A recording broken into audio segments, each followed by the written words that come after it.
Welcome to What in the Duck podcast. I'm your host, Oliver Peck. What in the Duck podcast is proud to be sponsored by Yellow Rose Canyon, your premier event space and campground nestled in the piney woods of East Texas. With cabins and RV sites available, Yellow Rose Canyon is perfect for your next event, no matter the size. A wedding, reunion, festival, you name it. Check it all out at yellowrosecanyon.com. All right, everybody, welcome to another episode of What in the Duck podcast. I'm your host, Oliver Peck, and this week's episode went down to Austin, Texas, and recorded the episode inside world-famous Rock of Ages Tattoo with my good buddy tattooer, Steve Byrne. That's right, let's hear it for Steve Byrne. Very cool to go down to record the podcast inside the tat shop. Super cool. Back here in the booth now, we've got an upgrade. More decorations in the booth, tightening it up. You know, we're kind of up in the PV. Yeah. Got some Hamill art, some Claystonet art in the background here. Check out Claystonet. Check out Hamill. Actually did a podcast with Hamill. And I have a lot of paintings from him, and they're really great. So just a shout out to that. We're going to start off the episode like we always do with some questions from the Gmail. If you have any questions you want to ask me, anything you want me to answer, send the questions on over to whatintheduckpodcast@gmail.com. And if we answer your question on the air, we will contact you and send you a goodie bag from What in the Duck Podcast. We'll send you some free shit, some cool stuff. And I think this cool stuff must be pretty fucking cool because a lot of people that have sent questions and got their free shit, they send more questions. So people are hot to trot to get this What in the Duck merch. So come on and send me your questions over and we'll get to them. Also want to remind everybody, as always, as they always do on all the podcasts, remind everybody to like, share, comment, and subscribe. Anybody who subscribes to the podcast is entered to win cool shit from our subscriber contest. Check out all the info on that. First question today from QR. Big fan, Holmes. Question: who are some of your favorite machine builders from your career in tattooing? I will say one of the things I got into really heavily and really serious about very young in my tattooing career was tattoo machines. I'm very passionate about the tattoo machines I use. Obviously, I've been on many rants about tattoo machines that I use and machines that I will not use.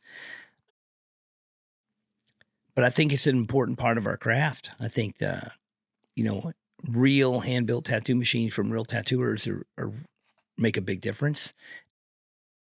It's a quality, lifelong product, something that you passed down from generation to generation. I have tattoo machines from predecessors of mine.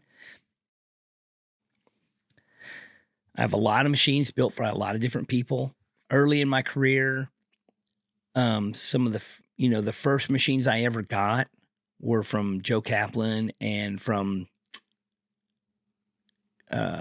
coastal machines. I had some coastal water machines and some brass coastal swing gates, and they were great machines.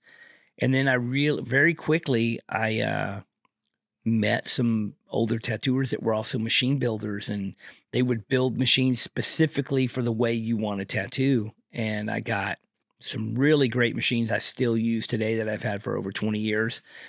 Scott Sylvia, Juan Puente, Seth Safari, Aaron Kane, Paco Rollins, a lot of people that I met very early in my career that made machines.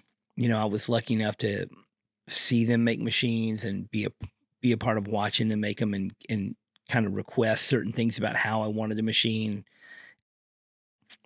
Got Tim Hendricks machines, got Danny Dringenberg machines. I've got a lot of Danny Dringenberg machines. And, there's over the years, you get to know a machine builder will get to know you.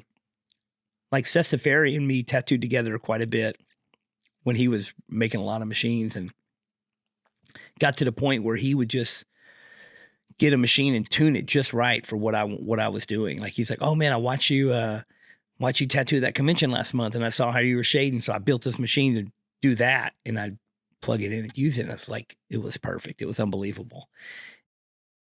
Really good machine builders can do that. They can say, what do you want? What are you looking for? How do you tattoo? What are you tattooing? What's the main, you're trying to just do soft feathery stuff or pack solid color or do really fast thin line work or do big, heavy, bold, heavy line work. They could build a machine to make it work for you. And that also helped me kind of learn as the years go by. I could retune my own machines or tune it to do something different if I wanted to. But learning about how your equipment works is a very important part about learning to tattoo. And that takes a long time. And it takes a lot of input and a lot of influence from a lot of different people. And so those are the people that I was able to get machines from and really work with. And it was really cool. So thanks for your question, QR Torres. All right, next question from Travis. Says, hey, Oliver, I've been tattooing for 14 going on 15 years. Big fan of you before I started. Just wanted to know your opinion on the AMF years of Harley, specifically the Ironhead Sporties.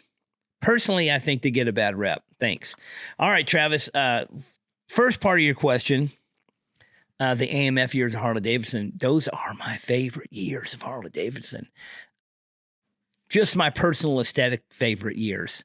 I was born in 71, right at the kind of the beginning of the AMF years. 1971 was the first year that Harley Davidson actually put the AMF name on the bike itself. The AMF bought Harley Davidson and took over the production of Harley Davidsons. They took over the factory and they made very little changes for the first couple of years. So 68, 69, 70, very little. I mean, the big changes they made the cone shovel motor, and then in 70, they actually put the AMF initials on the tank of the bike. And then throughout the rest of AMF years, it always said AMF/Harley Davidson. But they really, what AMF did is they had mass manufacturing resources. And so they brought everything outside of just a motorcycle to Harley Davidson, the marketing, the art, the style, and all this stuff. And they really like branded it kind of different. And they're on the same time in the Evel Knievel era. So everything was like America and bright colors, and Harleys weren't just black anymore. And they did a bunch of cool and some goofy shit. They did a lot of really, really goofy shit. And I really love that goofy shit. And the reason I love it is because when I was a child, when I was 6, 7, 8, 9 years old, and 77, 8, and 80, and those eras, my father had a motorcycle, and the motorcycles I saw back then were the AMF era Harley Davidsons. And what you like as a child, you're going to like forever. And so once I got in, hey, what's up, dogs? Once I got into Harleys, I just kind of gravitated towards the AMF era stuff. And the other factor is that when I first started going to swap meets and buying motorcycle parts and fixing up old motorcycles, I was younger. And like panheads were real expensive, and any part that went on a panhead was pretty expensive. And I just liked all this goofy 70s shit. And it was all really cheap. It was really inexpensive. And I was just started buying up all this shovelhead stuff. And everybody's like, man, why are you buying all that? People were taking this shit off of their bike and just throwing it on a table, on the $5 table, or, and I was buying stuff for cheap. And I was just buying all the goofy 70 shit I could. And everybody thought I was all these old guys thought I was crazy for buying the crap that they took off their bike. Turns out, now that's the hot shit. Everybody wants all this shovelhead shit, because people are building old motorcycles still. And I mean, now A shovel head is a pretty fucking old motorcycle. I've got a fucking 50-year-old shovel head. I've got a 1971 shovel head. It's the same age as me. It's 53 fucking years old. It's pretty fucking old. I do have a couple pinheads. But as far as the sporties go, the Sportsters, the Ironhead Sportsters, I do have one. I don't ride it a whole lot. I like the 70s style of it. But for me, I'm an FLH guy. I like the comfort of a motorcycle. When I was younger, I rode sport bikes and sporty bikes, uncomfortable fast bikes. Now I like the slow, easy, cool style of a big bike and a bagger. Not to be confused with some new performance bagger, but yeah, I was like an FLH. FLH is my 3 favorite letters of the alphabet. But as far as Ironhead Sportsters getting a bad rap, I will say that a lot of old Harley Davidson stuff gets a bad rap, and it's because people don't remember it's 50 fucking years old. You just buy an old Sportster and try to just ride it around. It's not going to fucking work. It's going to fucking break down unless you rebuild it from scratch, from new, which is painstaking to do. But you can make a reliable shovel head or a reliable iron head, but most people don't. Most people just buy a $3,000 or $4,000 motorcycle and expect to be able to ride it all around, and that's just not the case. One of the things I say, if you buy an old shovel head, I say if you pay $10,000 for it, you're going to have to spend another $10,000 to $15,000 on it to get it perfect. So you're going to have $25,000 in the motorcycle. If you pay $15,000 or $17,000 for it, you're going to have to pay another $7,000 or $10,000 to get it fixed and get it going. You're going to have a $25,000 motorcycle. You can find somebody who already rebuilt the shovel head all from new and buy it for $20,000 or $30,000. Either way, you buy some old shit, it's going to cost you a lot of money. There's no equation where you buy old shit and it's cheap. You can buy it cheap, but then you got to spend a lot of money to fix it up. So either way you go, shit's expensive. There you go. All right, next question is from another Travis, different Travis. And he says, "Hey, Oliver, this is a funny question. I was wondering if Karen's and or the health department ever comes into Elm Street and raise hell about all this stuff being crammed everywhere. I got tattooed there probably about 2014 by Greg Christian, and I loved how there was ink bottles, reference books, knickknacks, all right there in the station. The sensory overload lends itself to the whole experience.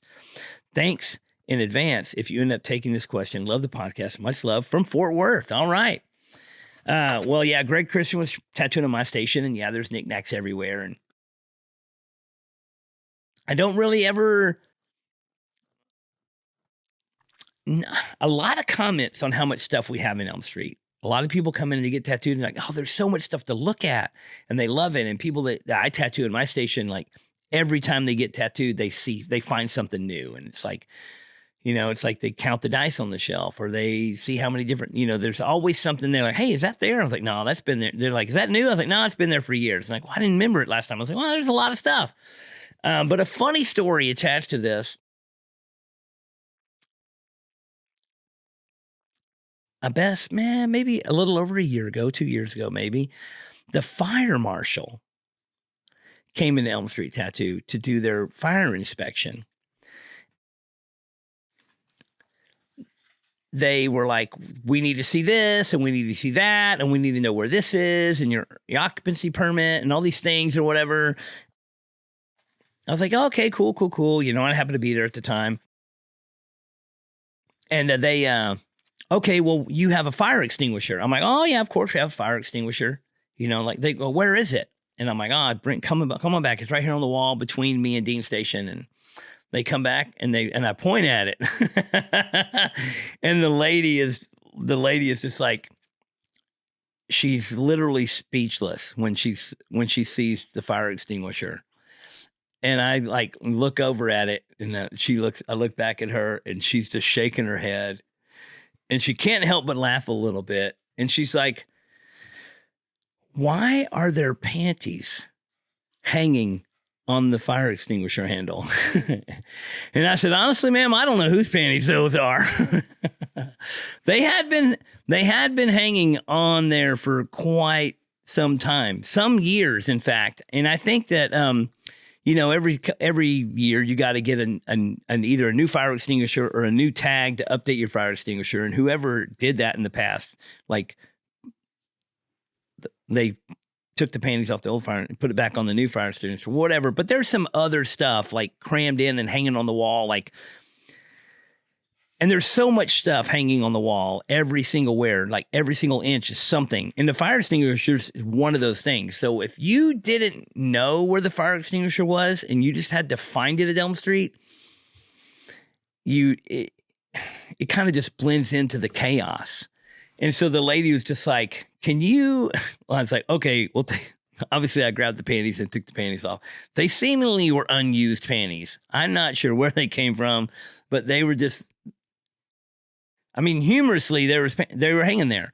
And there was some other stuff. And I think there were some Mardi Gras beads hanging on the handle. And I assured the lady that none of this was prohibiting the ability to use the said fire extinguisher. They weren't obstructing the ability to pull the pin and pull the handle on the fire extinguisher. The fire extinguisher still would have extinguished fires, even with panties hanging on it. So, but she did not. She requested that there be nothing hanging on the fire extinguisher, and that just clear the area around the fire extinguisher so that it is like there. But that was it. Other than that, we passed with flying colors. They didn't have any other complaints. And I don't know what happened to those. I think those panties just got hung up on something else that was hanging on the shelf or something. So anybody out there, if those were your panties that you remember leaving at Elm Street for one reason or another, not that I had any part of anything that had to do with anybody's leaving their panties there, but maybe somebody knows whose panties those are. Maybe y'all can comment and let us know if those are your panties. They were just white panties. This is in no way a request for more people to come and bring and leave their panties at the shop. I did have a buddy who had a tattoo shop in Memphis, Tennessee, and the entire ceiling of his shop was all panties that had been pinned to the ceiling of his shop. Apparently, he was pretty popular with getting ladies to leave their panties there. This is also a long time ago, and maybe things were just different. All right, Travis, and QR Torres, thank you for your questions. Remember, anybody, you got any questions you want to ask me, just email them over to whatintheduckpodcast@gmail.com. And if we answer your question on the podcast, we're going to send you some free shit. And subscribe, comment, and share, and help us out. Help us out. We'll help you out. It'd be great. And stay tuned for the interview coming up right now with Steve Byrne, an Englishman who is now a proud American and part owner in Rock of Ages Tattoo in Austin, Texas. It's a good one.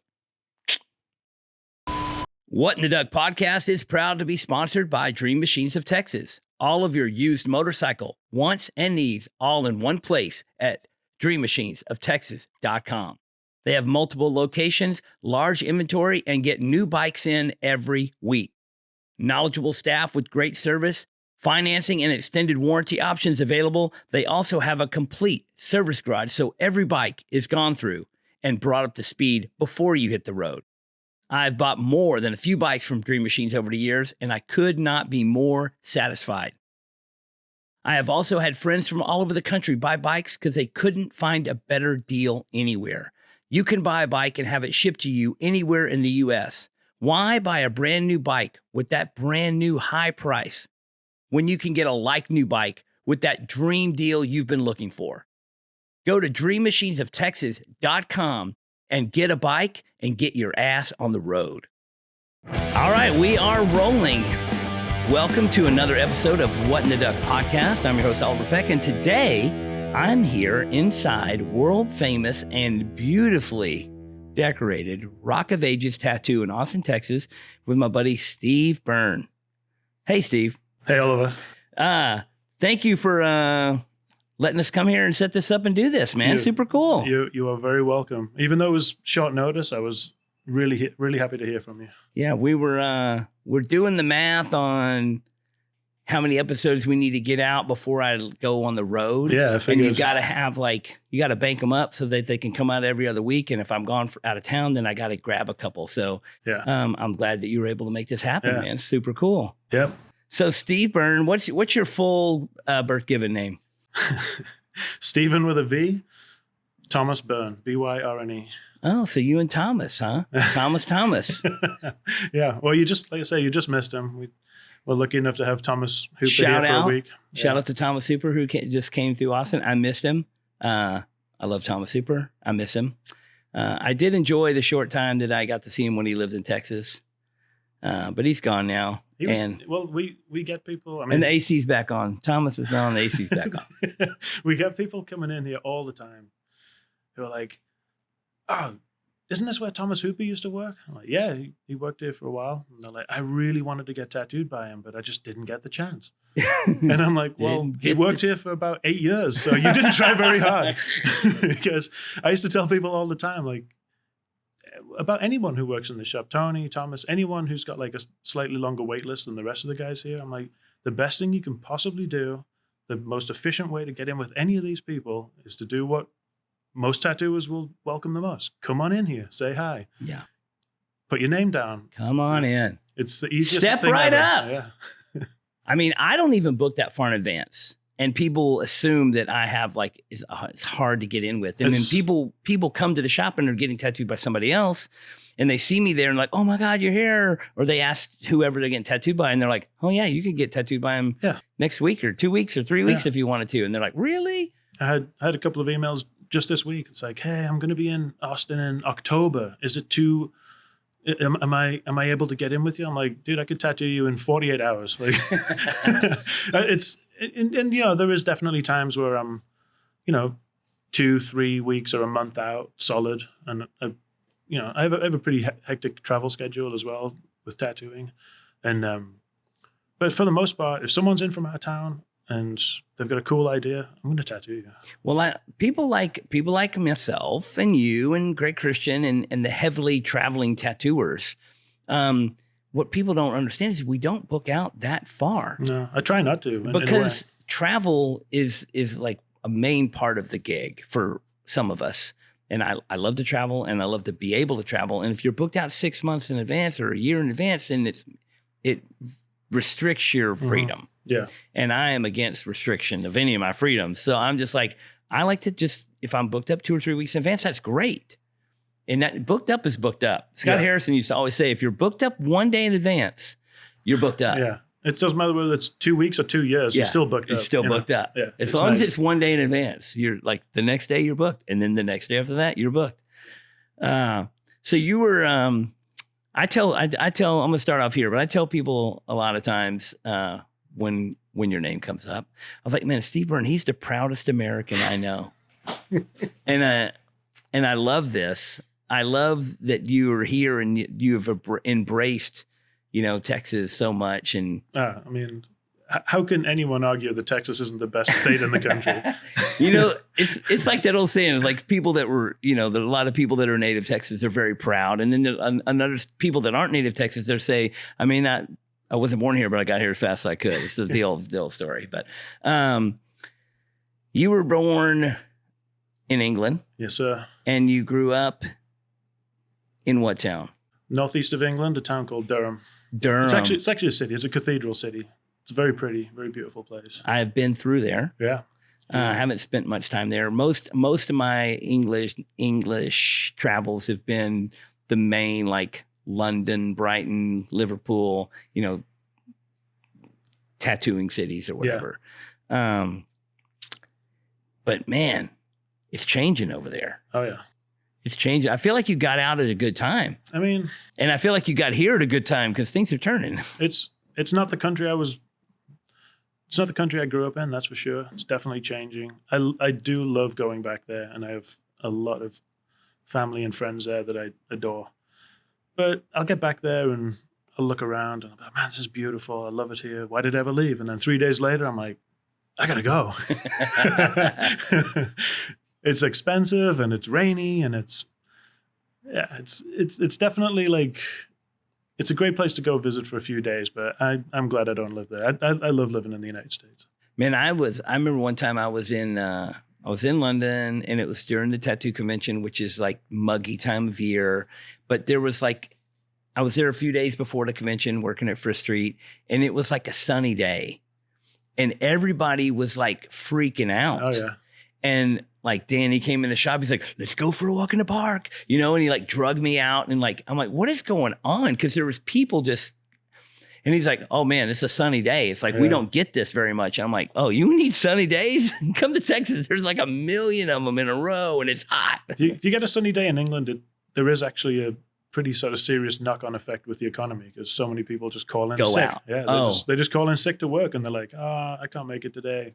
I thought you were going to say they were out and about spending money, but they're like... That might be what equals it out, that they're stood in the pub drinking instead of going to work, spending money in the pub instead. Yeah, but you kind of take it for granted when you live somewhere. Like, I love the weather in Texas. I mean, I love the heat. I love the mild winter. I love the seasons we get. I think it's great. I just take it, you go somewhere where it's like muggy all the time, like Seattle or London or, these places where it's like just, I was like, what is the big deal? The sun's out. Who cares? Like, well, I surprise people sometimes when I'm like, I haven't been to certain states. I've never been to Hawaii, for instance. I don't know how that's happened. I've never been to like the Pacific Northwest. I've never been to Oregon or Washington State, anywhere like that. But of the 30-something states that I've been to, I'm biased, but I just love Texas. Yeah. I love it here. And it probably has its own problems the way any other state does, but I love being here. I get a really nice feeling when I come home, which is always a good thing, Well, Hawaii is beautiful, and it is like a fairy tale land, and it is incredible. And I've been there quite a few times. And a lot of people that I know have like gone to Hawaii and then moved there. Like, people say, oh, you go there. Like, it's pretty common. People go visit there and then they just say, I'm not going home. And they end up staying there. After a week, I'm like, I got to get the fuck out of here.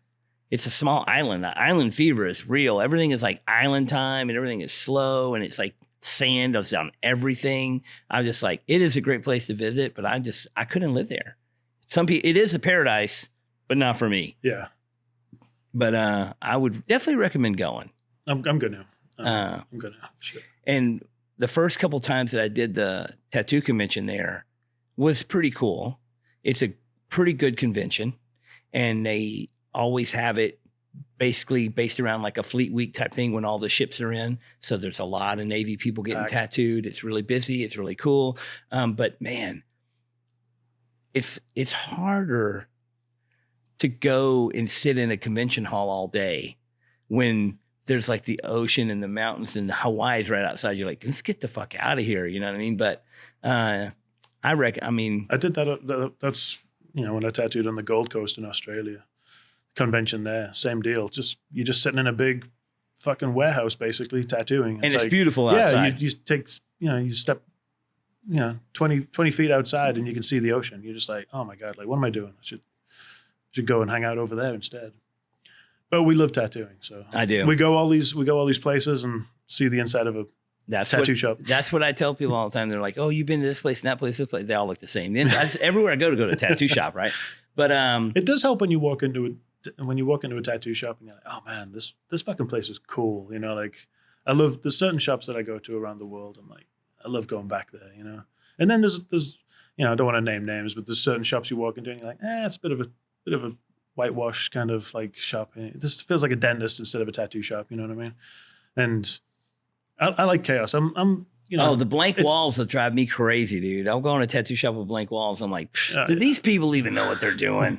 I mean, your shop, I think that's why my shop and your shop have kind of had a little bit of a sibling relationship over the years, because it's like kind of the same vibe, just different cities, I think, different shops for sure, different crews, but I feel like we walk in, it's like, oh, there's cool shit to look at on the wall. And Yeah. It's a familiar place. yeah. Yeah. Familiar place. So how long was your, from when you thought you might want to move countries, uproot your life and move to a new country? How long was that process of making that happen and deciding where to go, and how did that unfold? It was actually pretty quick. I mean, I think I put in my application to, I was married to an American. That makes it a little easier. It made it a little easier. And we also already had one child together at that time who had been born in America. So that made it even easier. And then my application was kind of straightforward. I had to go to the U.S. Embassy in London a couple of times. It was about a 10-month process, I think, from beginning to end. A couple of interviews, a couple of medical things, some financial checks. I'd thankfully led a fairly safe and boring life up to that point. So like there was nothing to like dig over in my past, no arrests, no children from other marriages, nothing like that, you know? So I was like, it was a pretty straightforward thing, like ticked all the boxes. And then I moved here in 2009.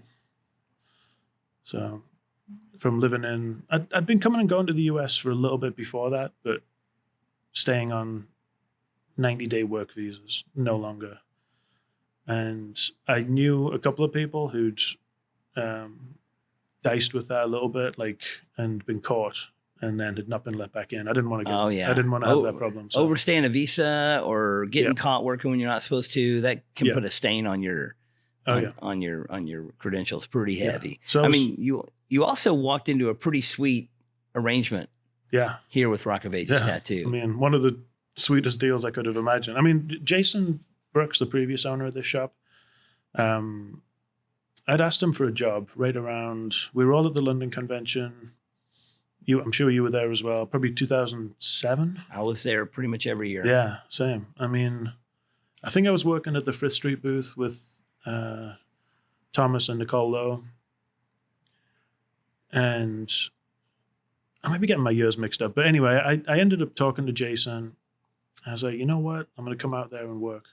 If that's cool. He's like, please come out, get tattooed, come out, work, whatever you want to do. And I did.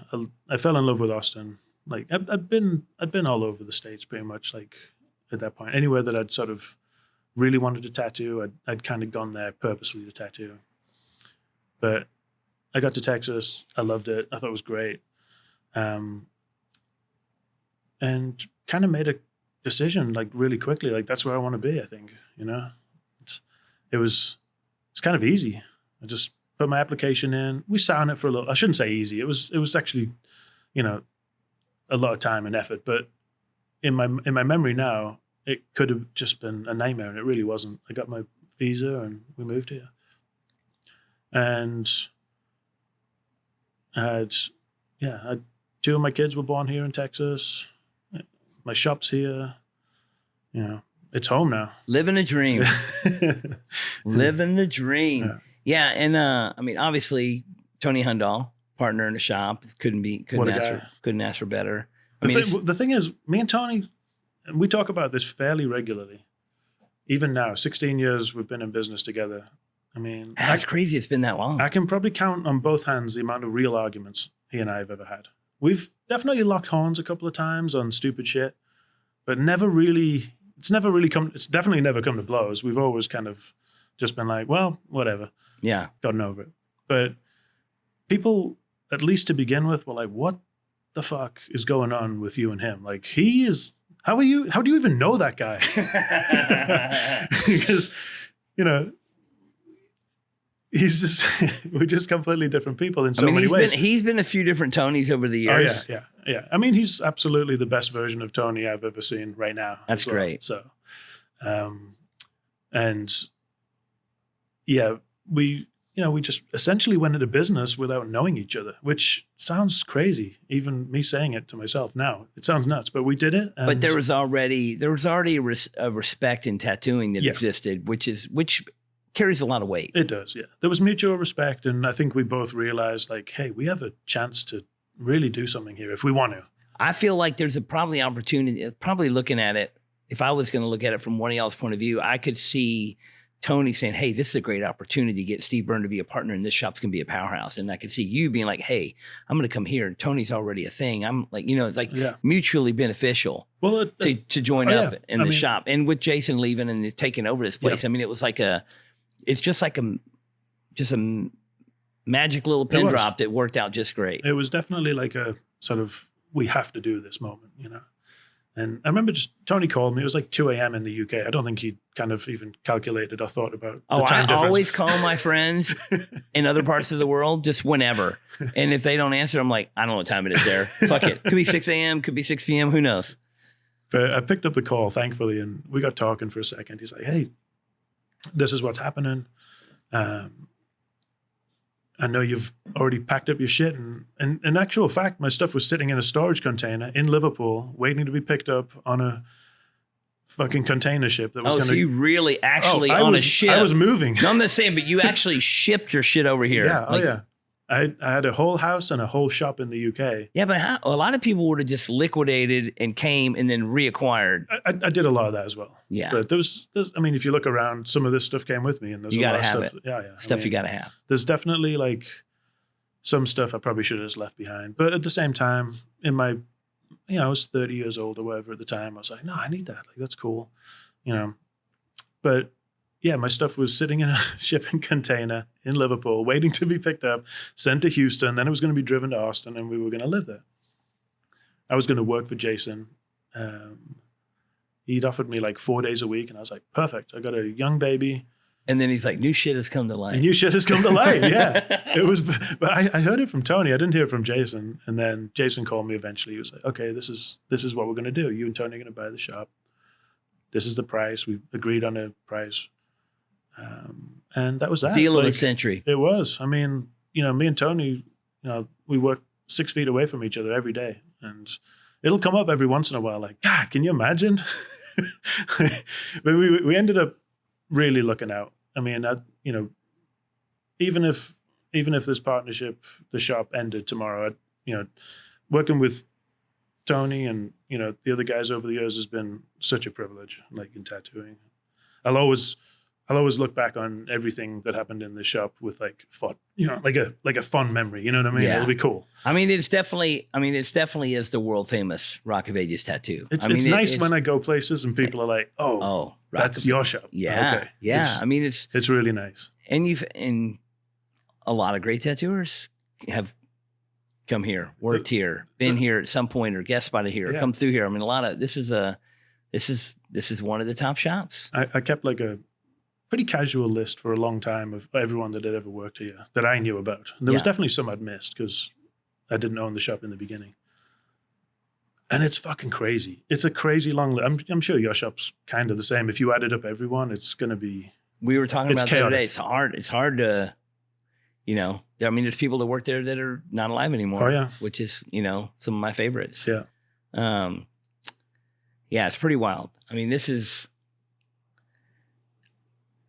the best tattoo shop in Austin, Texas. Oh, thank you very much. I mean, I appreciate that a lot because there's a lot of good ones here. And I will say that as a achievable walk-in, existing come in and greet tattoo shop. Yeah.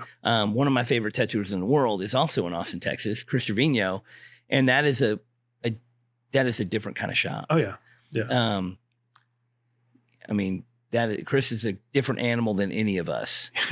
The last time I went up there was great. I mean, he's one of the most impressively accomplished tattooers that has ever been. The amount of work that he's completed is unbelievable. It's almost insurmountable for anyone else to do that. Remember, go down this road for a second. Late 90s, early 2000s, Chris Trevino would show up at a tattoo convention with 3 portfolios that were this thick, hundreds of tattoos, and everybody's like, what is going on? Yeah. Everybody else had like, where did you find all these people? Everybody had like these, if you did a back piece, you were like, look at this one back piece I did, or, back then or whatever. Look, and he just had pages and pages and pages. And you're just like, you can't even look through it all. Yeah. Can't even look through it all. It was people were going to his booth to stand there for an hour to look at his portfolio because it took so long. And somebody's like, hey, man, can I look at, it was, I don't know anybody before him that had that amount of stuff to show, or anybody nowadays that has that much stuff that they are willing to show at any one given time. A lot of people have their old past portfolio that they don't show people anymore because now they're on, but man. Yeah, you can go back to like 2000 or 2005 or 2010, and you can't really tell when he did it. It's like if something he did in 2005 looks like something he did like, you know what I'm saying? Like it's ageless in a way. It's like his style has evolved for sure, but some of the stuff that he's got framed in like the bigger photographs he has of his bodysuits in the shop that I know are over 20 years old at least. Insane. And they look incredible. Like, yeah. And I'll see, there's a guy who works at the pool that I go to, and I see him with his shirt off pretty regularly. And it's a fucking killer Chris Trevino front. So cool. So cool. I mean, it doesn't happen as much now as it used to, but back in the era of the tattoo magazines, when everybody looked at all the tattoo magazines, my back piece was in the tattoo magazine a few different times, and people kind of just would know that I had a Chris Trevino back piece. And, still happens every so often, but it used to happen every week. Somebody would just be in the shop, like, hey, can I see your back? Because I want to see it. And I got it finished in 97. And it still looks incredible. Amazing. Still solid. Yeah. Because there's not much black in it, is there? It's like it's black, but there's a lot of color. There's no skin. No skin. That's right. I remember it being like very dense. A lot of fires, a lot of red, orange, and yellow. But the main image has a lot of black shading, but it's so much contrast. Yeah. It's just. And I was lucky enough to tattoo this couple that live here in Austin who are the nicest people you can imagine, Victor and Stephanie Farinelli. The best. I love them. And they have a lot of Lum work. Yes. They have a lot of Trevino work. So Dave Lum, Chris Trevino, a lot of stuff from Jason Brooks, Tony and I. And I think I did Victor's last big spot. I think I did one tiny spot on her. I don't think that I did something on him. I think he's pretty full. He's very full, yeah. He's people will know him from 1,000 Tattoos with the breakfast on his head and the back piece of the Last Supper with the frogs that Dave Lum did. And people mainly know her because of the necklace of dicks and the swastika butt cheeks and stuff. They're incredible people, and I love them. I know they're around. I just don't see them as often as I used to, and I miss them. They're great. But I did a very crucial chin strap. that's how little space he had left. God. That's how little space he had left that we kind of did this biomech chin strap, I guess. On him. That's the last thing he had available to do. I did his butt cheek with a cool cornucopia, like a bunch of vegetables coming out of a cornucopia. And I did his armpit, like a Christ head in his armpit. And very cool. Dude, I mean, all those. I used to see them quite a bit when I was younger, first getting tattooed, coming down here to Austin. I would see them at conventions, and I was every single time I'd be like, "Can I see? Can I see? I mean, we were somewhere one time, and I had somebody with me, and we were talking. I introduced them, and I was like, "Can we show them y'all's tattoos?" And they were both just like down to their underwear in a second, like let us look at those Dave Lum tats are just so incredible. Oh yeah. So incredible. And bright, like still. Yeah. I was listening to one of your podcasts and you were talking about different inks that stay bright for 20 years plus. And I wonder I don't know exactly what concoction that was, but some of that stuff, maybe it doesn't see sunlight that often either, but it is luminous still, In the white too, and the yellows and the everything just. I mean, this tattoo right here. Look at that, yeah. Chris Trevino in 95. So look at that. That's a 30-year-old tattoo. That's all unique ink. Yeah, and I mean, that's you wouldn't even want to retouch that. But like, I don't go. Why would the, you? I don't go in the sun. Yeah, but still, it's like a great tattoo. I don't go in the sun at all. But I think if you're going to get the amount of people that I know that just like let the sun just bake their tats, I'm just like, oh, it's so crazy. I just wear long sleeves every day. Yeah. But back on track. Being here in Austin with all these great tattooers and and there's so many. I mean, there was a lot of shops in Austin back then. Now there's even more shops in Austin. You know, to be able to have a shop like this where you have such continually great artists and just holding up to a certain reputation and maintaining to be one of the best shops in the country in a city that's already so saturated.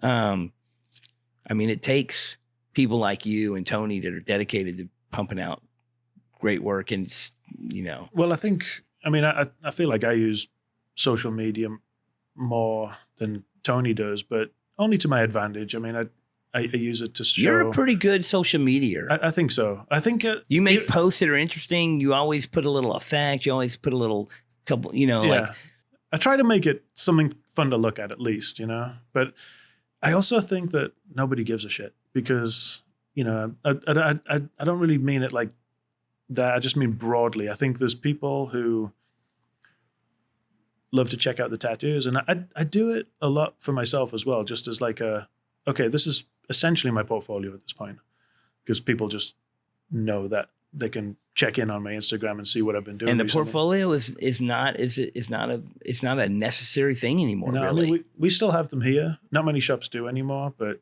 I mean, mine is severely out of date. Like it's from, you know, it's at least 10 years out of date. But you can look at the tattoo you did yesterday, exactly. right now, on your phone. Yeah. And I think with, I think the if you use it in the right way, I mean, at least people who are trying to collect a piece from me are just walking into this shop, regardless of who they get tattooed by. They're like, well, you know, oh, that was posted yesterday and that was posted the day before. And oh, those are all from last week. And oh, wow, like we're not even, okay, this is all from this month.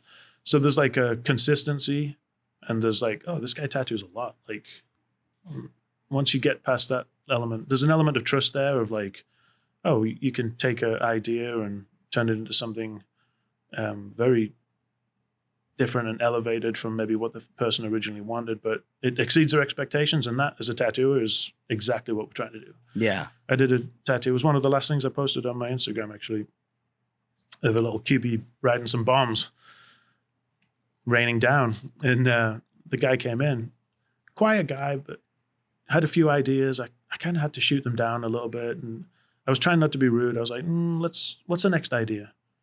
What would you get if you weren't going to get that? I say, what else? A lot. People say, I'm thinking about this. What else? Or this. Because most people that are coming to get tattooed with me have, you know, loose ideas or 3 or 4 ideas. Hopefully, at least one of those ideas we can make work. Oh, yeah. And we settled on one thing in the end. And I think when I first showed it to him, he was a little bit like, okay, I trust you. I think we're going to do, you're going to do a really good job of this. And I was like, honestly, you're in the right place. Like we do this all the time. You know, I know I haven't tattooed you before, but we're going to make this great. And the tattoo turned out really cool. He was overjoyed. Like he left here on cloud 9, just like, yes, I got that cool tattoo, you know, in the shop that they said they were going to tattoo me and they did, you know.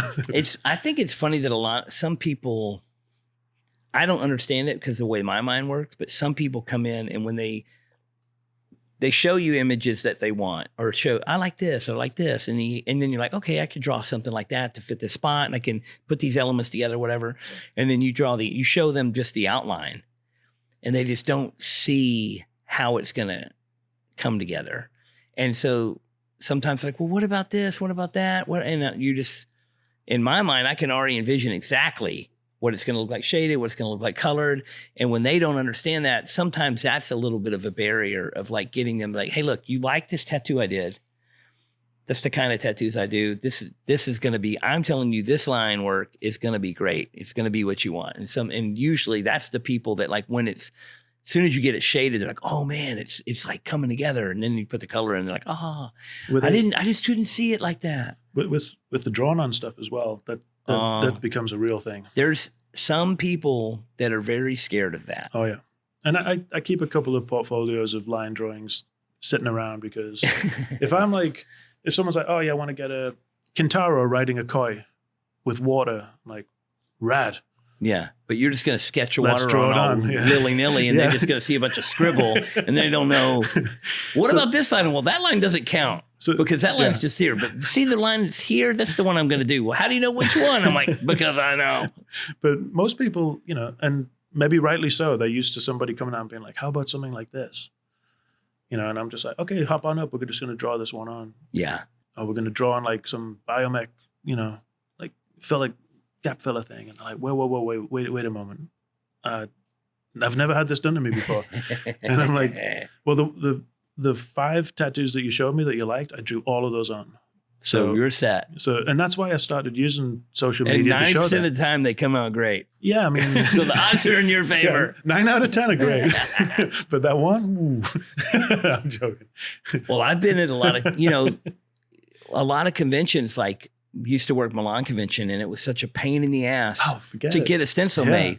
So I would just be like, no stencils. Yeah. Everything is drawn on. You know what I mean? You can't piss all day. You can't get a drink all day. So you can't get a stencil all day. And people come in and they're like, can you do this? I was like, I'm drawing it on. I can do it. Trust me. And they're either like, I'm like, yeah, it is what it is. Well, some younger tattooers, I mean, I'm like you. I tattoo a lot of tattoos, and I'll tell them about conventions like that. And they don't really believe me because conventions now, you walk in, you're like, yeah, is this thing open? Did they open the doors yet? Dude, no, if you never worked one of those conventions like that, I don't know if it'll ever be the same. It was like a fucking mosh pit. Insanity, dude.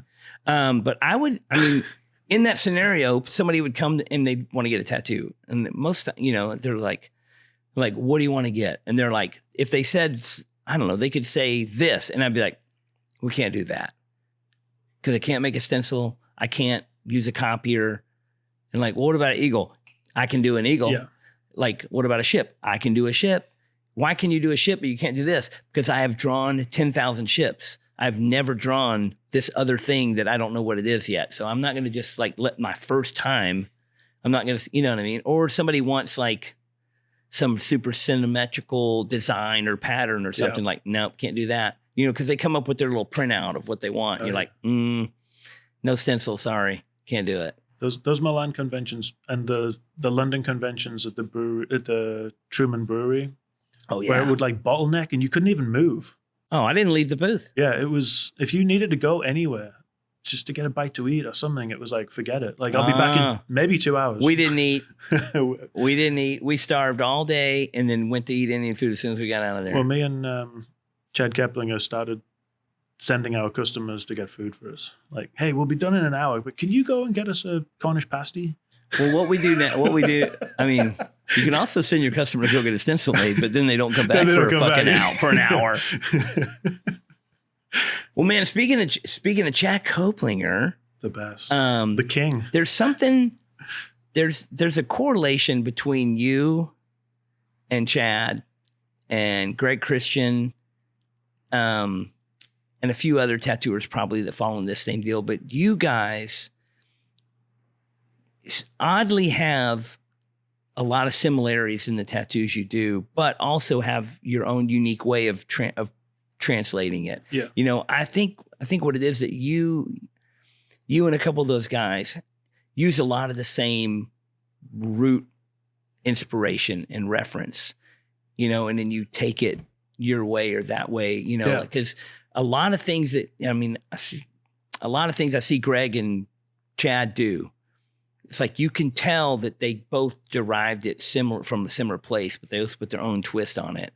And I think that your ability to do that same thing and take inspiration and take references from more unusual places and put your spin on it and add different elements with these two different, you take a very wide range of inspiration, something from over here, something over here, but seamlessly put them together. And just like you were talking about doing a biomech thing or whatever, you like take biomech and put it in somewhere without, mixing it with traditional and mixing it with, graphic design instead of it just being an all Aaron Kane type biomech piece. Like the intertwining of references, I think is something that a few tattooers in this last couple of years have really stood out by, just pushing this envelope of doing more and more creative stuff. Well, I think particularly with Chad, just traveling with him so much and keeping up with him. I mean, he actually worked here for a little bit, not very long, but he was an employee of the shop for a little while. Yeah, I remember he was going to move here, and then he just never really made it happen. And he's one of my best friends ever, and I love him to bits. And we actually, a couple of years ago, we decided to collaborate on just some paintings. We just decided let's just take a few days out of our schedule. Let's not tattoo. Let's just fucking get in the studio and paint. Let's see what happens. And it ended up being an art show that we pulled together called Strumming Maximalism. And we showed it at the Tech Gallery in San Francisco with Adrian Lee. And he... that's 2 years ago, right? 2 years. That was 2021. Oh, so more than 2 years ago. Yeah, that was November 2021. This last couple of years, it's like one blur to me. It's psycho. Yeah, it's not even... Everything since 2020 seems like 1 year. Yeah. Like, that was last year. No, that was 3 years ago. And actually, that show was fantastic. It was a great night and a great run up to it. We ate some great food. Greg Christian came out for it. And actually, if it hadn't been for Greg, that thing might not have happened, because he is just the man. He's like, all right, you guys are useless. Get the fuck out the way. And he just started like drilling things into the wall for us and like making it all happen. And I was just in awe of him. I'm like, okay, I'll do some lifting and carrying, but you guys know what you're doing. And that led to me and Greg collaborating on artwork as well, because he was just like, man, I really think we should do some stuff together. I think it could be really fun. And Greg can pump out some artwork. He is an absolute machine. And like we were talking about Chris Trevino having a portfolio of tattoos, Greg has just an overflow of 1,000 paintings he's done. I mean, his basement's twice the size of this shop. And it's full.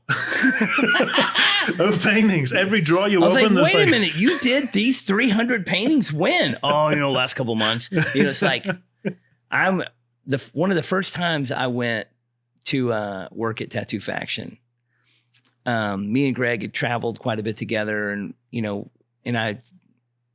his shop is so cool, man. But I went there. It's one of my favorite places. And we got to the shop, fucking around. My appointment shows up as soon as we get there. I'm like, okay, I'm going to start drawing this person's tattoo. Well, at the same time, Greg started like cutting out a piece of board and sketching on some shit on a piece of flash. And I fucking did this. I drew this tattoo, made the stencil, tattooed the tattoo on the guy. And Greg was working on this page of flash. And I finished the tattoo, put the bandage on. Greg was putting it in a frame and drilling it to the wall. And I was like, you just painted a new page of flash and put it, and you had a piece of flash on the wall that was a print, took that down and put an original up in the same 2 hours that I did a tattoo. I'm like, and everybody was like, oh my God, you tattooed that guy in 1 hour and 30 minutes. That was so fast. Everybody's impressed by me pumping out this tattoo real quick. You're like, check this I was out. like, who cares? It would take me days to paint a page of flash and get a frame and put it on the walls. Greg did that in 2 hours. That was incredible. And then I just saw his art room at his house and how much art he's created. And when you did that, him and Cindy did those big art pieces together. That was so fun. I mean, that was such a cool collaboration of Cindy, you just do me and Steve are going to fuck around. And then at the end, Cindy, you're just going to do whatever you want over the top of it. And it's so fucking cool. I mean, giving Cindy that freedom was awesome, because she wouldn't come and hang with us because she doesn't like the music that we listen to. She didn't really like the pressure of being like, looked, because I would paint something and Greg would just be like, yeah, that's cool. Let me fuck around with it for a while. And I would come back 45 minutes later, and what I did was completely gone. And vice versa. He would paint something and he would be like, I think this looks really cool. And I'd be like, yeah, okay, that's awesome. I would mess around with it for a little bit, and he'd come back over and be like, well, I guess you didn't like what I did. We just had the most fun. And I think I went up there. We logged it. We were pretty sort of consistent with logging how much time we spent. But that was a lot of large pieces. Yeah, we did, I think, close to 50 large pieces and maybe like 10 or 15 smaller pieces. And that ended up being my friend, one of my absolute favorite tattooers as well, Javier Betancourt in Miami. He owns a shop called Ocho Placas, fucking amazing. And he has a gallery called Betancourt Gallery. And he was like, please, like, can I show this in my gallery? And, you know, I don't think Greg knew Javier before that, but we went down there. We just flew to Miami just for a couple of days just to hang out with him, talk to him, see the space properly. And immediately we're just like, this is the place that we're going to do this. Yeah, we had plans night. We had plans to fly down there for the show opening, and it just life was busy, and we didn't make it. No, It was close to around some other travel we were doing at the same time. There was like, I can't remember what it was, but that was awesome. I was bummed to not be there. No, Jacob and Kat came down, and Austin came down with his lady, and yeah, it was great. Elm Street was definitely represented there for sure, you know. And plus, you know, the amount of hours. Greg almost works at Elm Street as well. I feel like I feel like every time I look at my phone, he's like announcing new Elm Street dates. So it's man, great. I love it.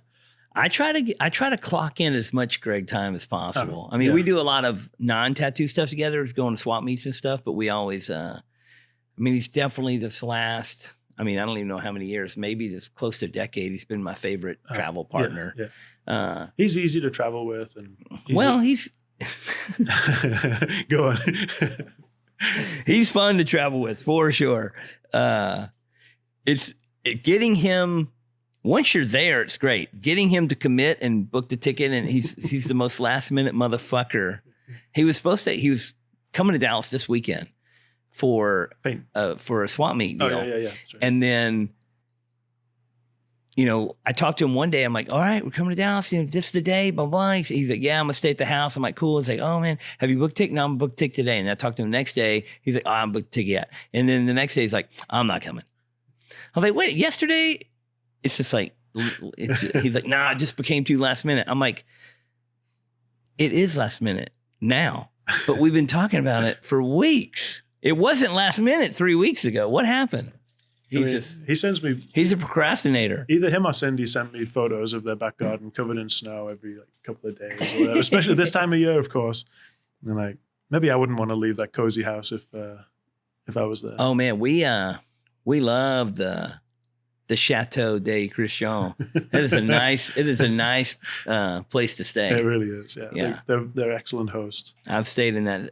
We stay in the same room like dozens of times. I'm gonna go to Cleveland. I'm gonna be back at Tattoo Faction at the end of February. So really excited about that. I need to check my calendar. I want to go the same time you go. Please.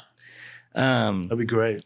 Yeah, Greg is coming. 1st of February is coming back to Dallas. Okay, that makes sense.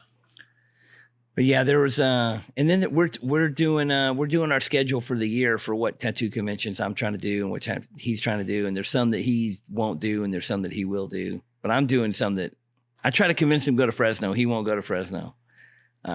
Fresno's pretty good. Yeah, I've never been to that one. What do you? What kind of convention schedule you got going this year? Let me think. What have I got? I'm going to be doing Chris Yvonne's Tattoo Rights show in San Diego. So in May. Is that the name of it? Tattoo Rights. But was it that was what it was called last year? Yes, sir. Okay. Yeah. I heard that was an awesome show. It was great. I heard that he basically just told the health department to suck a dick. Yeah. I mean, that's what he told them during COVID as well. That dude's door. I mean, if anyone who's listening to this who doesn't know who Chris Yvonne is, he's the best. Yeah. He's fucking great. And his shop, Aces High in San Diego, one of my favorite places to go work, one of my best friends in tattooing. And yeah, during the pandemic, he was like, A-board outside, door propped open, you know, come on in and get tattooed. And nobody said shit to him. And if you see him, you know why. But with Tattoo Rights, you know, he asked me to do the poster for it, and I did like a cool kind of like biomech monster coming out of some flames. And yeah, he put together, I don't know what it was, 16 or 18 tattooers or something. And yeah, it's pretty small. It was really nice because it was just a kind of like a what do they call it? Like a VFW hall or like a Masonic lodge or something. Yeah. Just a big hall. Fucking. Well, he's stealing my thunder from having the world's smallest TACCon, because I had the world's smallest TACCon before, and now he's got a little. It was definitely a cool environment.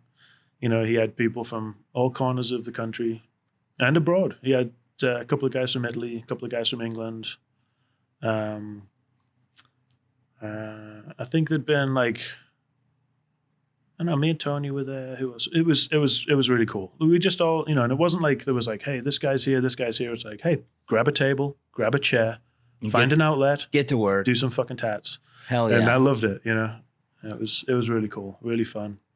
Him and Lorraine, his wife, they put on a really good show and super good host. I recommend, if you get the call about doing that, say yes. Very cool. It's really good. And then Sacramento, Britton McFetridge. I think I'm doing that one. I tell people that the last time I went to Sacramento is the last time I went to Sacramento. I love Brittany, but I don't love Sacramento as much as Brittany loves Sacramento. Yeah, I don't really know much about Sacramento. I've worked at Royal Peacock a bunch of times.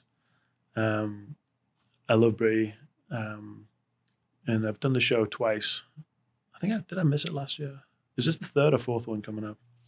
I think it's been at least 3. I think I've missed one of them. So, and then what else have I got? New York City Tattoo Convention in July, Civ's show, which was what started out as a small convention and ended up like 3 floors of, a couple guys from my shop went. They said it was cool. It was really cool. It's another one that I don't have the need to go tattoo in New York City. No, I get it.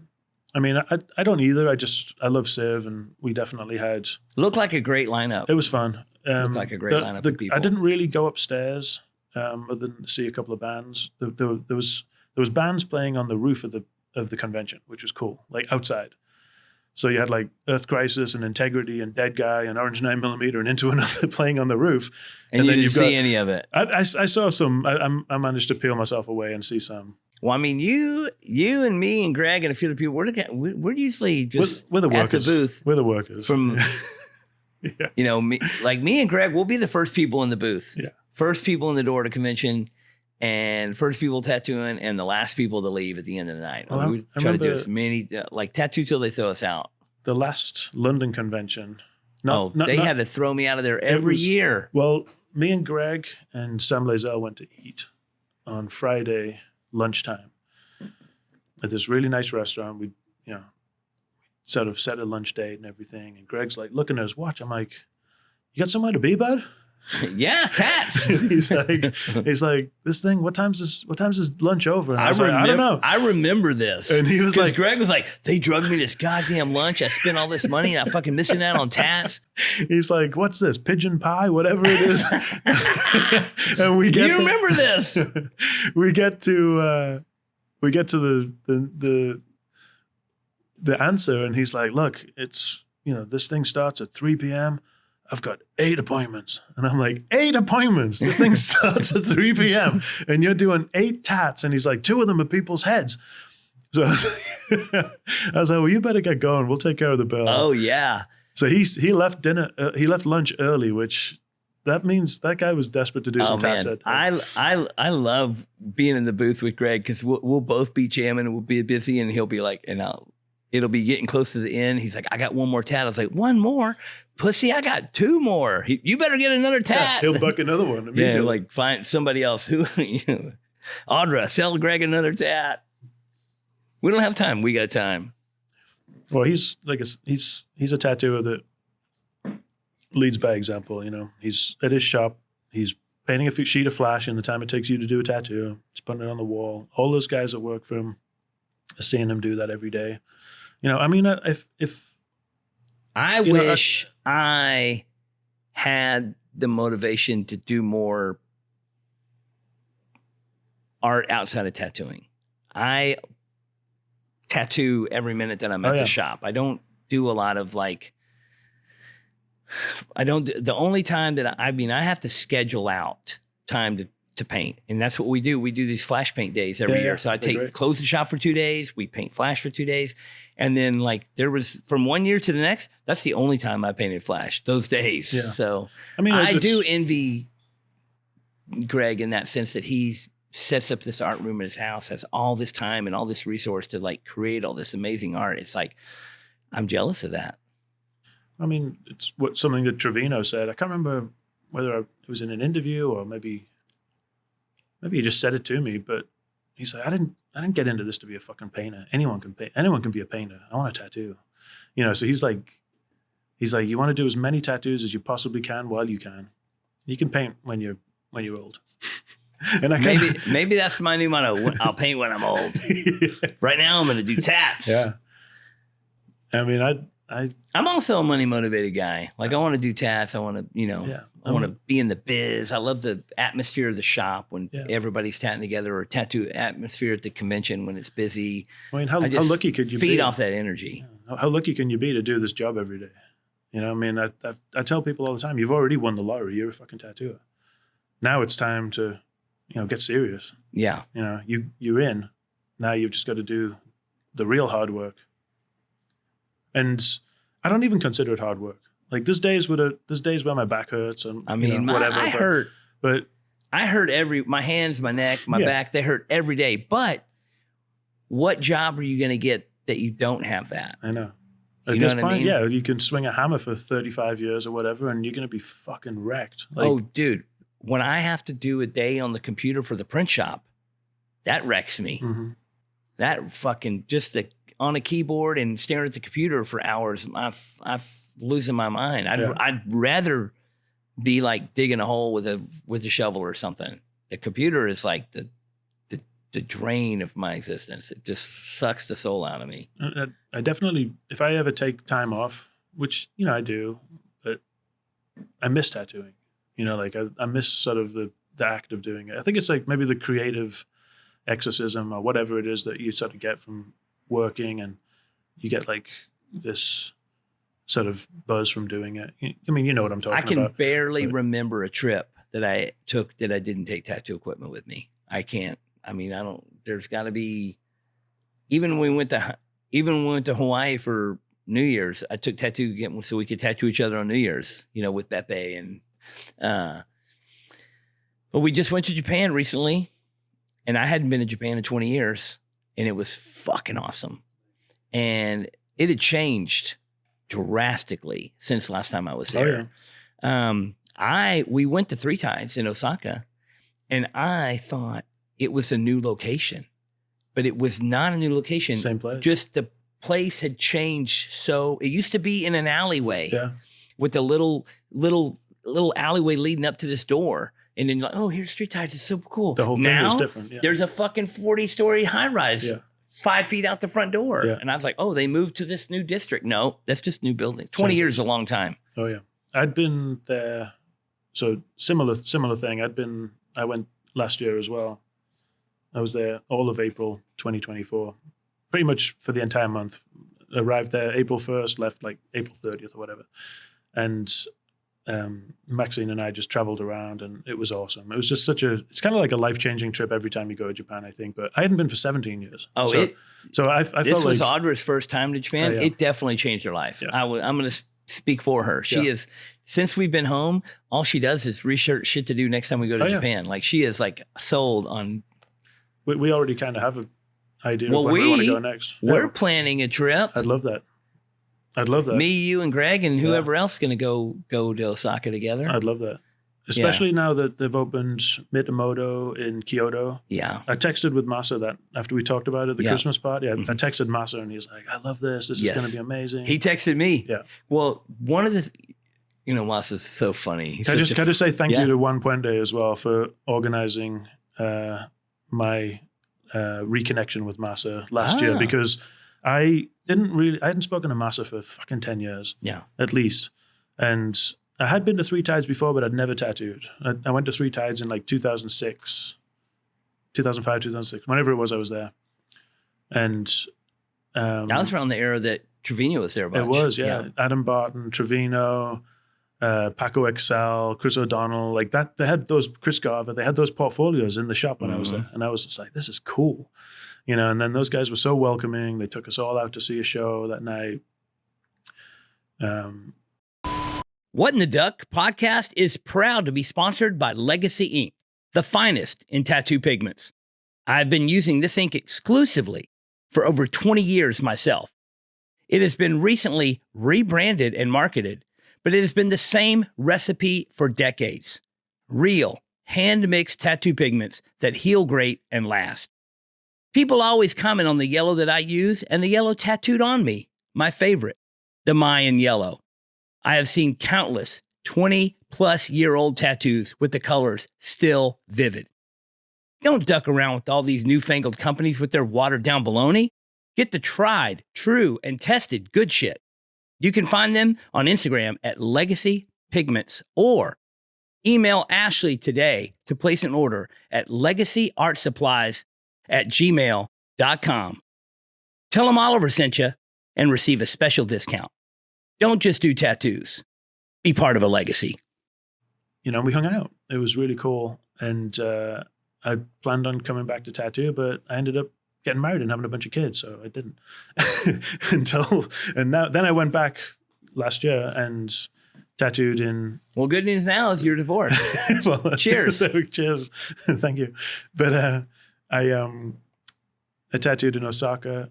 But one point I'd hit him up. I was like, hey, is there any chance you could just connect me with Masa again? Just, as a friend of a friend, like, is wanting to come. Masa remembered me and was they very remember welcoming. everything. Yeah, he was very welcoming and smart motherfuckers over there. Yeah, and he helped me with like appointments.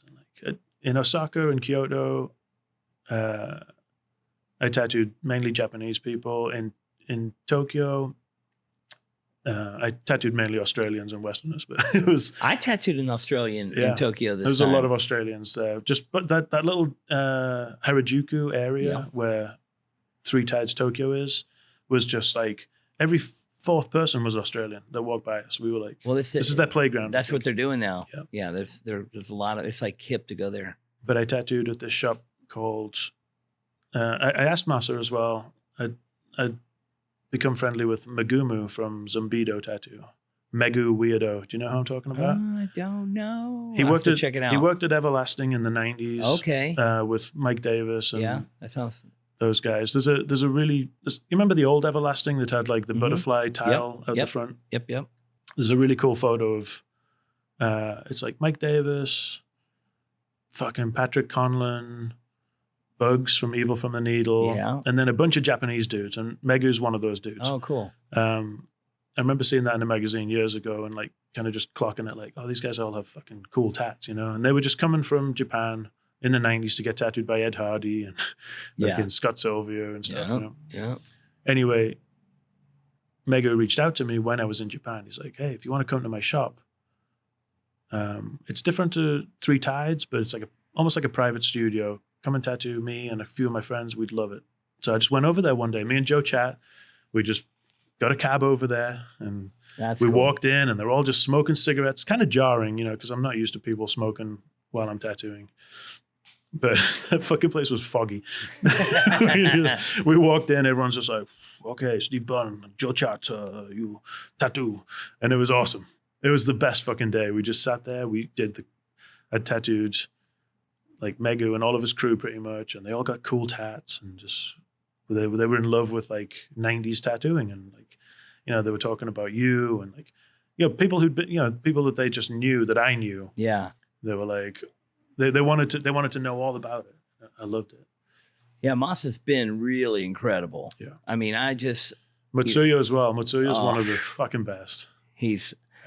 I mean, me and him. So I met. He did these on me when I was there. Very cool. Because as you know, it takes a lot of work to get this tattoo. You've got to go all over the world to get it. So, and that was the first time I'd made yen. There you go. So there we go. I had to get it. Yeah, the first time I worked at Three Tides, Mutsuo was the shop helper, and I've known him ever since. What an amazing tattoo! So I've seen him a few times over the years. He'd come to San Francisco. I'd see him there, but the last time I saw Masa was probably 10 years ago. when he came to the SFO show. But I hit him up. Hey, I'm thinking about coming to Japan later this year. Didn't know if he was going to respond or how quickly. Instantly, he's like, "Oh, we love to have you. Can't wait. Yep. Be so good." Just like so accommodating. And we took the train to Kyoto. And Masa's like, "Oh, what day are you going to Kyoto?" How fun's the train in Japan? We loved it. How fun is it? We loved it. But we took the train. We went to Kyoto. And Masa's like, "What day you go? I meet you there. I want to show you around." So we literally spent the whole day walking around with him, went to his shop. His wife's have a vegan cafe. They fed us. She's American, right? She is Russian. Oh, wow. Okay. I'd never met her. I've seen pictures of her. Yeah, she's Russian, and she doesn't speak very much English. Like Masa speaks better English than she does. Okay. She speaks better Japanese. She speaks Russian and Japanese, a little bit of English. But she's super sweet. The place was incredible. And we just couldn't ask for more, how gracious of a host. Because he hosted us in Osaka as well. And he's like, "Oh, you'll be in Kyoto? I'll meet you there." His other shop is there and everything. But next time we go, definitely going to do a day at the shop in Kyoto. Definitely going to, the new shop that's opening up. It's open already, right? Yeah. It's happening. It's open already. I think their first day they were open was December 13th. Okay, cool. But which just happened. So, but you showed me a picture of that. It's beautiful. So cool. And I texted and I was like, "Hey, I'm going to talk to some people and we want to come over here." And he was like, yes. And so after I got home, I messaged him and I was just like, "Hey, I talked to Greg and Steve Byrne and a few other people. We all want to come together." And he's just like, "I love this," all caps. And then I guess you messaged him and he's like, "Steve Byrne is coming." He's like happy, That's great. And I'm like, "I can't wait. We got to make this happen." Yeah. We had some of the best days of last year I spent in Japan, and we just. Another thing that Greg Christian dropped the ball on is he was supposed to go on this Japan trip with us. Greg was? Yeah, but he just for the Moon Eyes thing. Yeah, but Cindy had the broken leg thing and she was well, but man, in hindsight, it's a good thing that they didn't go in December because we did a lot of walking. There's so much walking, and she wasn't ready to do that much walking. Yeah, even in Dallas at the Christmas party, she was still like, "I'm slightly unsteady on my heels, and I think I'm going to have to, take it easy." So she didn't. I've never broken a fucking leg, but I can't imagine it's a lot of fun. Like, yeah, I've broken a few legs. Some were mine, some were others. I've broken a lot of bones. I go to the doctor, and when you're doing something, they're like, "Oh, can you list all the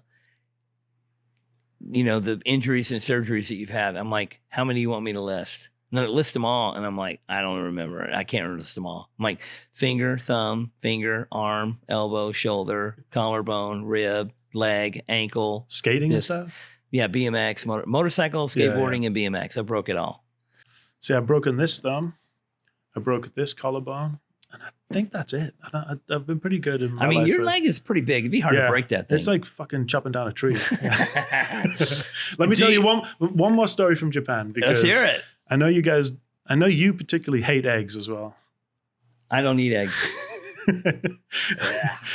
So Maxine and I decided we were going to go get tattooed by Horimomo. And we had an appointment with him. And it's great because just text him with him. I don't really know him. We have a lot of mutual friends, but I really don't know the guy. Everyone assumes me, he's like one of the nicest dudes ever. So I'm getting tattooed Tabori for the first time by him. And I don't know, slightly anxious about it because it's just this fucking space on my knee. I'm like, getting my knee tattooed Tabori tomorrow? What a fucking idiot. What am I doing? And then we'll walk around. Then I'm going to walk around and... Gonna get dengue fever on this thing. So we're in Tokyo.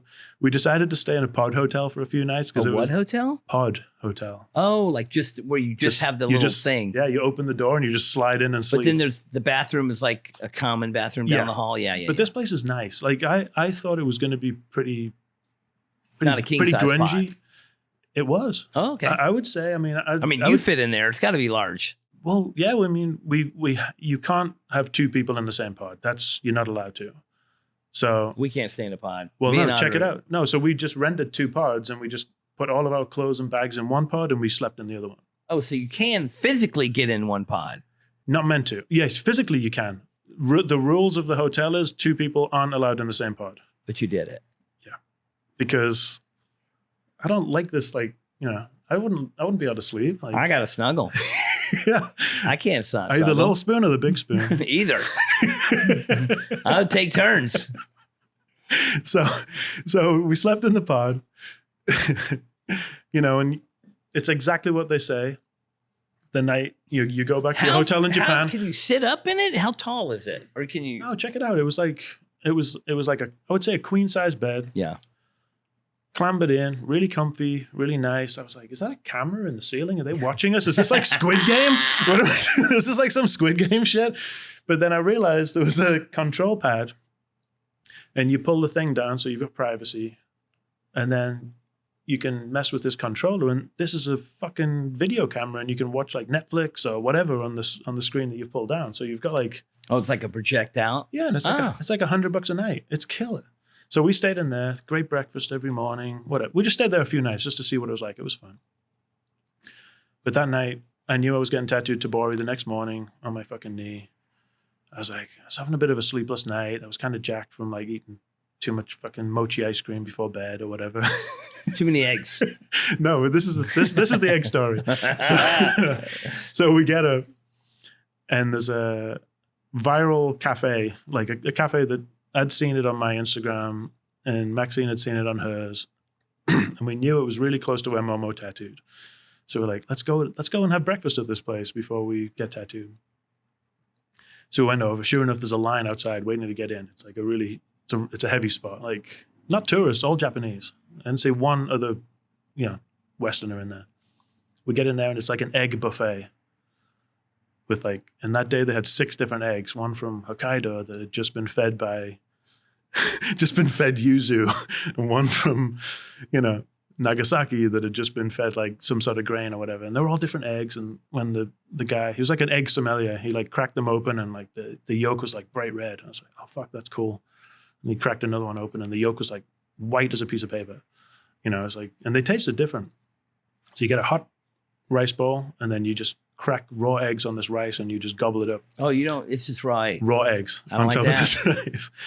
And Maxine, she was like, can I just have mine cooked a little bit? And the guy, they cooked them for sure. Like they didn't make everyone eat raw eggs. But I had 18 raw eggs. And I had 18 raw eggs. I went back 3 times and I got 6 eggs each time.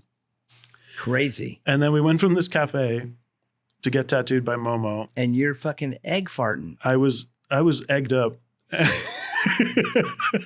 fucking egg farting while he's tattooing you. That's what's going on. No farts, but I sat No leakage. so fucking well. Oh, really? And I could have sat there all day getting tattooed. I was so You unlocked the key, dude. buzzed 18 eggs. off all of these eggs.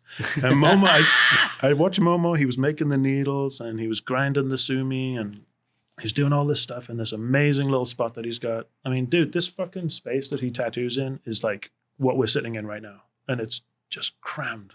Every possible fucking space is crammed. It's like, it's heady. You walk in there, you're like, oh my God, this is awesome. I'm watching him make the needles. I'm watching him make the sumi. He's like, he speaks really good English. He's like, where did you guys eat? I told him about the egg cafe and he said, oh, you egg horny. So it's been like a running joke ever since that I'm egg horny. Oh, but man. Next time I get tattooed Tabori, I'm eating a bunch of fucking eggs. That's for sure. There you go. Because that's the secret. Well, I mean, I think you're the tallest tattooer I know. Do you know a tattooer that's taller? This has been a running debate for a long time. I'm 6'7". Yeah. It says 6'8" on my British. Yeah. But you shrank. You're old now. No, I think they just measured me like, I don't know. I must have just been big that day. Whatever. So I'm either 6'8" you or were 6'7". horny. So how tall do you get when you eat 18 eggs? I must have grown a little bit. I grew in confidence, that's for sure. Because I just sat there and got it. But there's a few other tattooers out there. I know I had a back-to-back with Michael All one time. He's tall. Well, but he's like 6'4" or something. I'm He's saying not you're like the that tallest tattooer I know.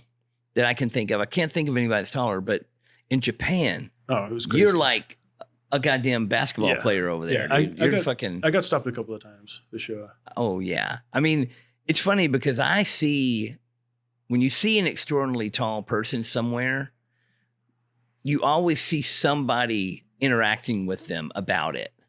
Like, hey, you know what I mean? But I just wondered if you think so you don't know a tattooer that's taller than you?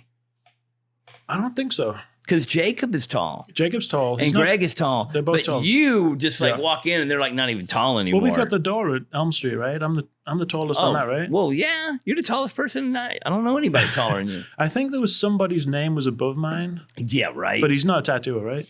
I think that it's not really taller than you. Okay. Maybe it was just a made up name. I can't remember who it was, but there was this guy when we did the tribal tattoo tour the first time. 2019. Yeah. Oh, no, 2018, I'm sorry. We were at Royal Tattoo in Helsingør, Denmark, Henning Jorgensen's shop. Shout out to Henning, best guy. Shout out to Henning. Best guy.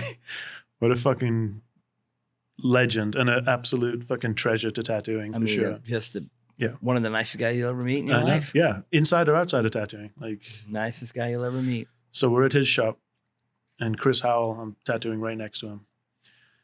And he looks up, and this guy who'd come in, and he's a tattooer from the Arctic Circle. Probably not a lot of those. Come down. Probably not a lot. He'd come down. There's not a lot of people in general from the Arctic Circle. So I think he was from Finland. My geography's a bit fucked, but I think he was from Finland. I think he'd come to Denmark because he'd heard about the tour, and he was like, I want to see all these guys in action. I want to find out how tall this fucker is. I'm a young tattooer. How many eggs can he eat? Comes in with a bowl of eggs. I want to see this tour. I want to see these guys in action. He walks in, and I'm as heterosexual as it gets.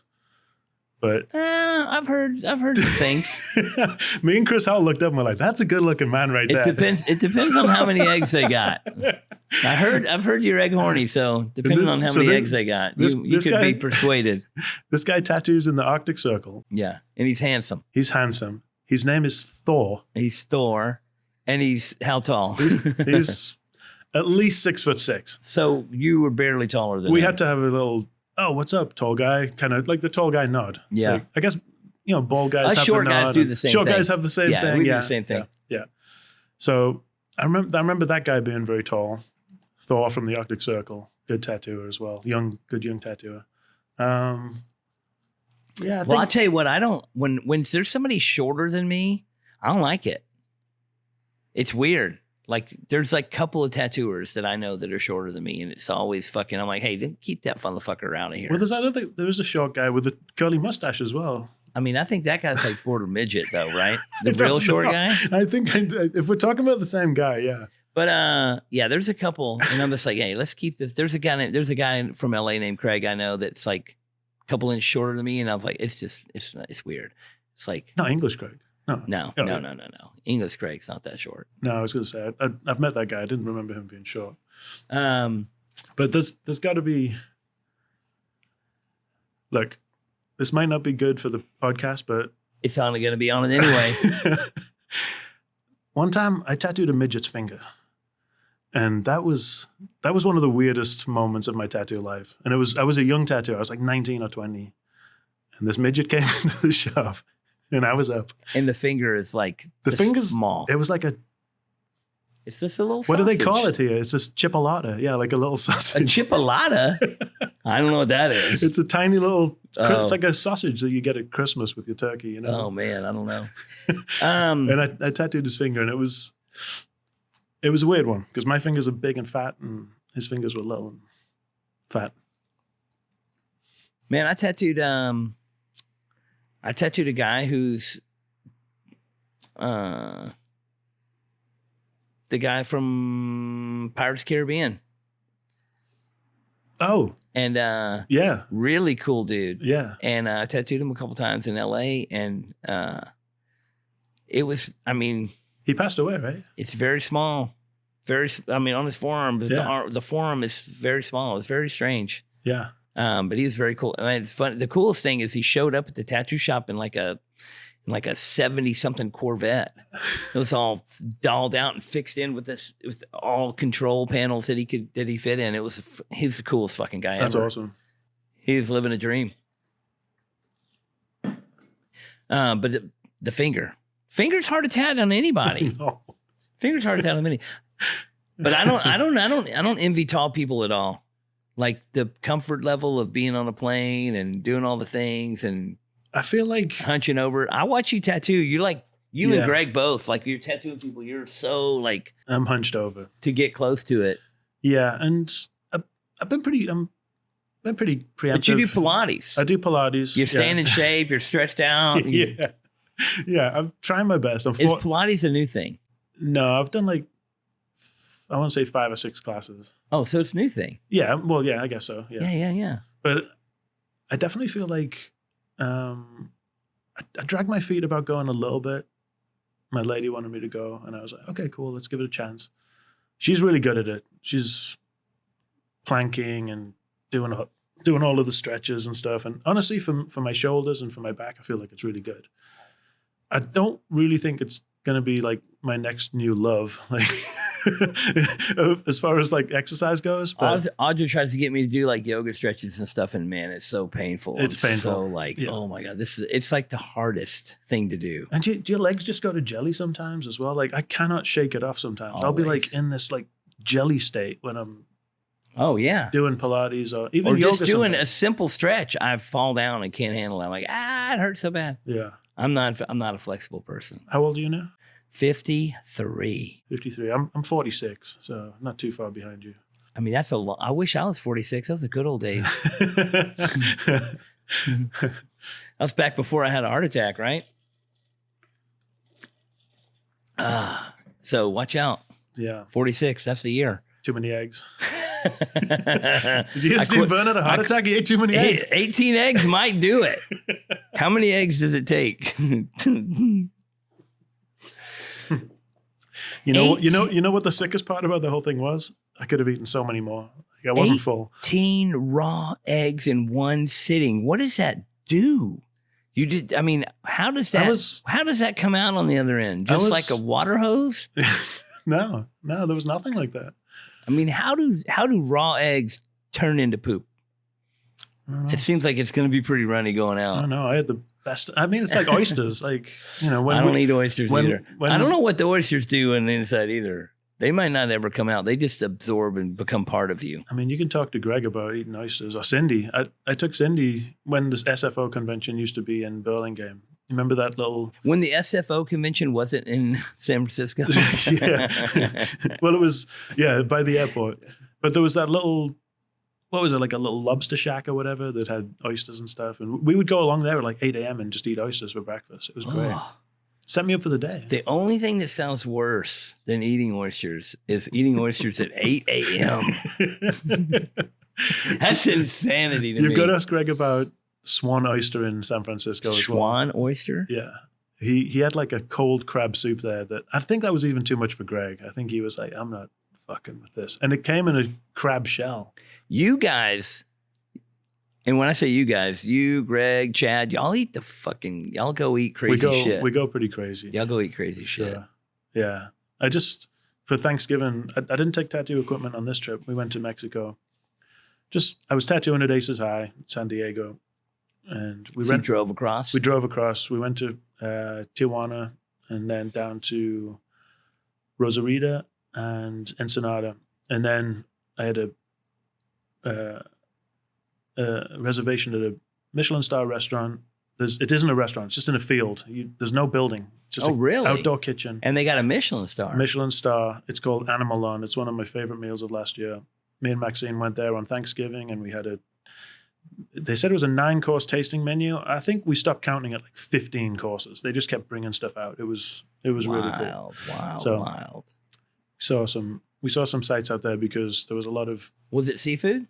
It was a mixture. There was some seafood. There was down on the coast. Probably. It was great.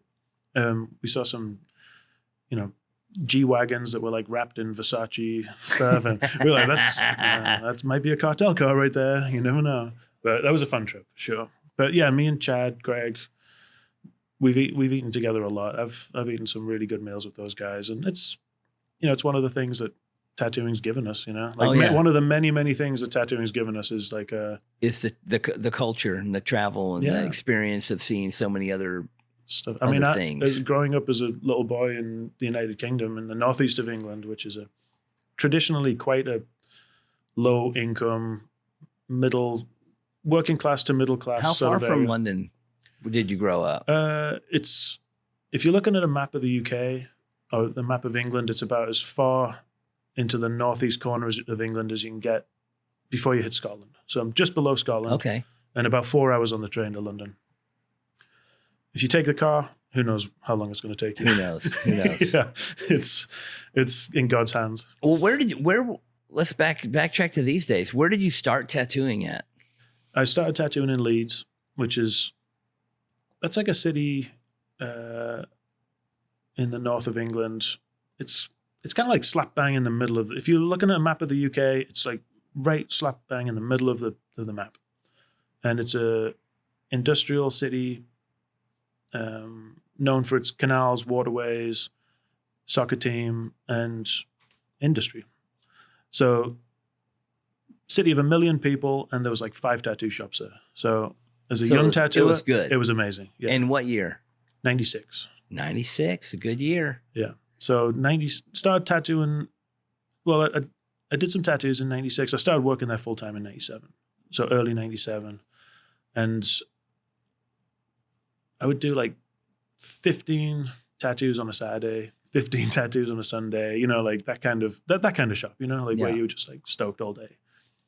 And I did a degree in architecture, which I kind of just fulfilled.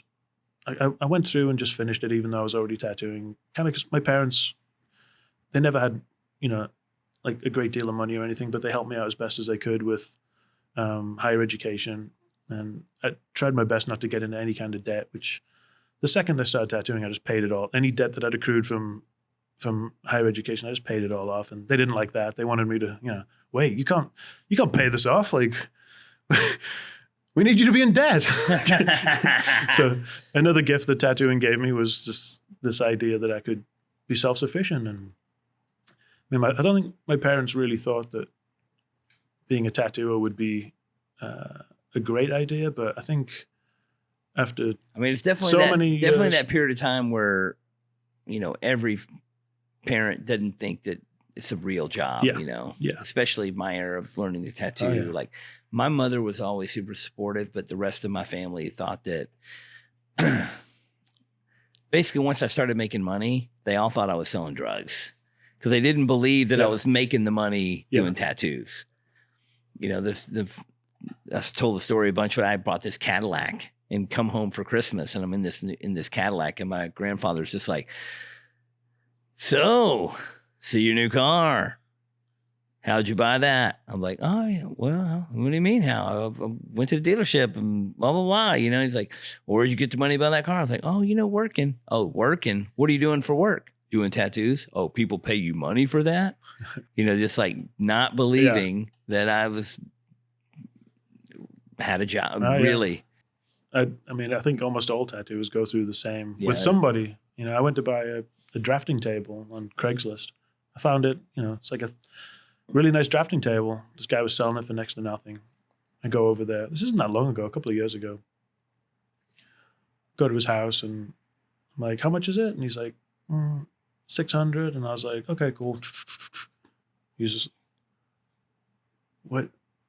Oh, you're paying in cash? And I was just like, yeah, I'm paying in cash. Like, he's like, what do you do for a job? I was like, I'm an architect, duh. Kind of wanted to say none of your business, but he was a nice guy. So I was like, oh, I'm a tattooer. I own a shop here in town.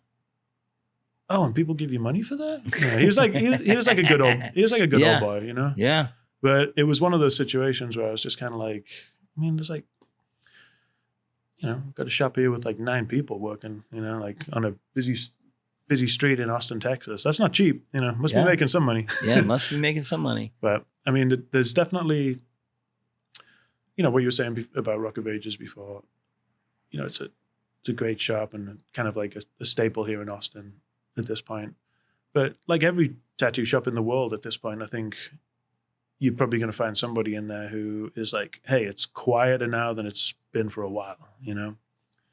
And there's certain shops and people I think that are almost immune to that, but it almost seems like that's becoming less and less now. Like the people who are immune to that stuff, you know, people that you think are booked for like years in advance, not so, you know. Yeah. I mean, it's been a hard year. Yeah. It's been a hard year, and a lot of people are struggling.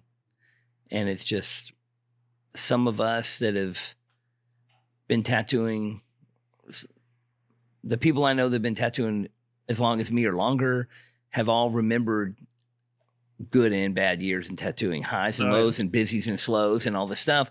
And there's a lot of tattooers that only been tattooing less than 10 years. They only know busy. And so now they're freaking out that it's slow. I'm like, hey, sometimes it's slow. Sometimes it is. And sometimes it's slow. You've got to be prepared to. There's no business that's just, you know, foolproof at 100% of the time. There's going to be something that's going to up and down somewhere. I mean, I feel like that's the thing about, were we talking about this before we started recording? Like people who... oh, you're going to tell me some situation you got yourself into that was really embarrassing. It's to do with tattooing. So it is a tattoo story. No, I was going to talk about tattooers who almost have to travel at this point. You know, like there's people who were like, you know, established for a long time in a certain place, and then they moved, and all of a sudden they're not as busy, and now they have to, you know, I mean, I see like Eddie Deutsch and Jeff Whitehead and people like that traveling all the time, you know, and like keeping themselves busy and, you know, still doing what they need to do. But you would expect, you know, I mean, in my mind, Jeff's one of my favorite tattooers ever. Yeah, you know, he's gonna be busy wherever he's at. He's gonna be busy wherever he's at. But he was telling me like Portland's not that busy, you know. Well, I've definitely had years and times in tattooing where I was like, man, I need to make some more money. I need to go. So I book a trip or find it. I was like, where can I go? What can I do? What convention can I hit? You know, and there was a lot of years that when I was doing Milan and London and Sweden and Germany, like doing those 4 conventions, like all in the same year, I was like, I was doing that, because I love to travel and tattoo, but B, I was doing that because I needed to make money. And I knew you could rely on those I was going to make more money going to London than I would if I stayed home. You know, because there was other years where I was going to conventions where I would make less money at the convention than I would if I stayed at home. But I was going to the convention to see and learn and experience and grow and, you know, like be around it. Because sometimes, and some of the other people I worked with in my younger years, once I started going to these conventions, I'd be like, oh man, you got to come to this convention. You got to go. It's really, you know, it's like, and then they would do 1 or 2 conventions and they would make less money than they would at home. And then they just like, nah. Yeah. And they quit doing it. Yeah.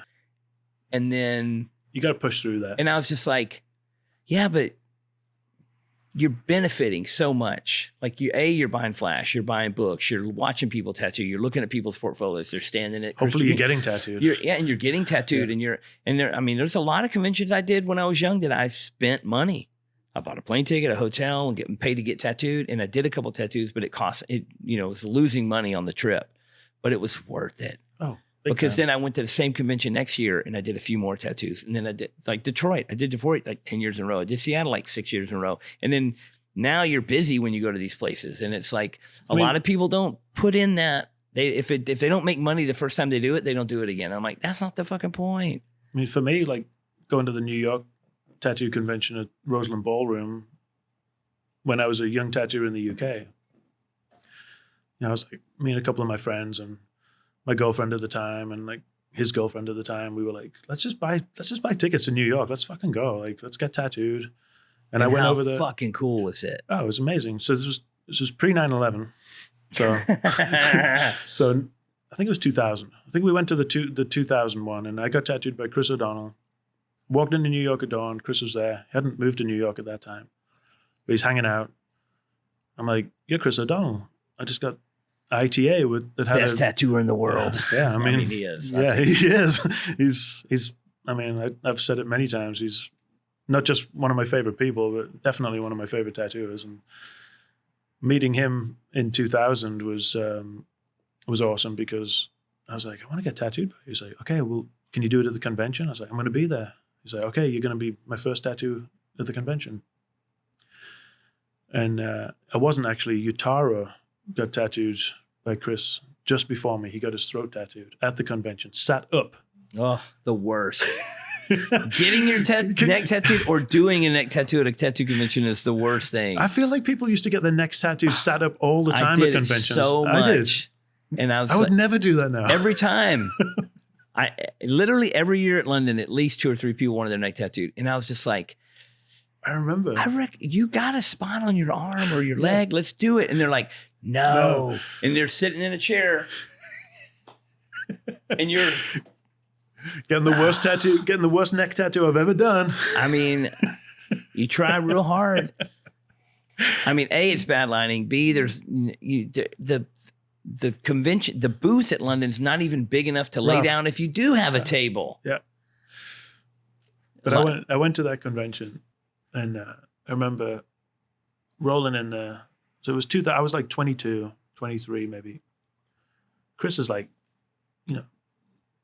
25, 26, and he's already absolutely killing it, He's killing it. So I meet him. He's like, hey, have you met Mike before? And it was Ruben Dahl. Met Mike for the first time. Dub. Yeah.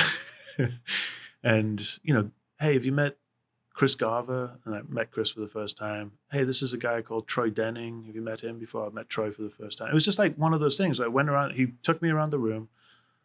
Fucking young tattooer. No one knew who I was at all, but he took me around the room. I met everyone. He's like, oh, wait, Laurie's coming down here. I want you to meet Laurie. Just shit like that. It was cool. So the next time I went over, I got tattooed by him in Richmond.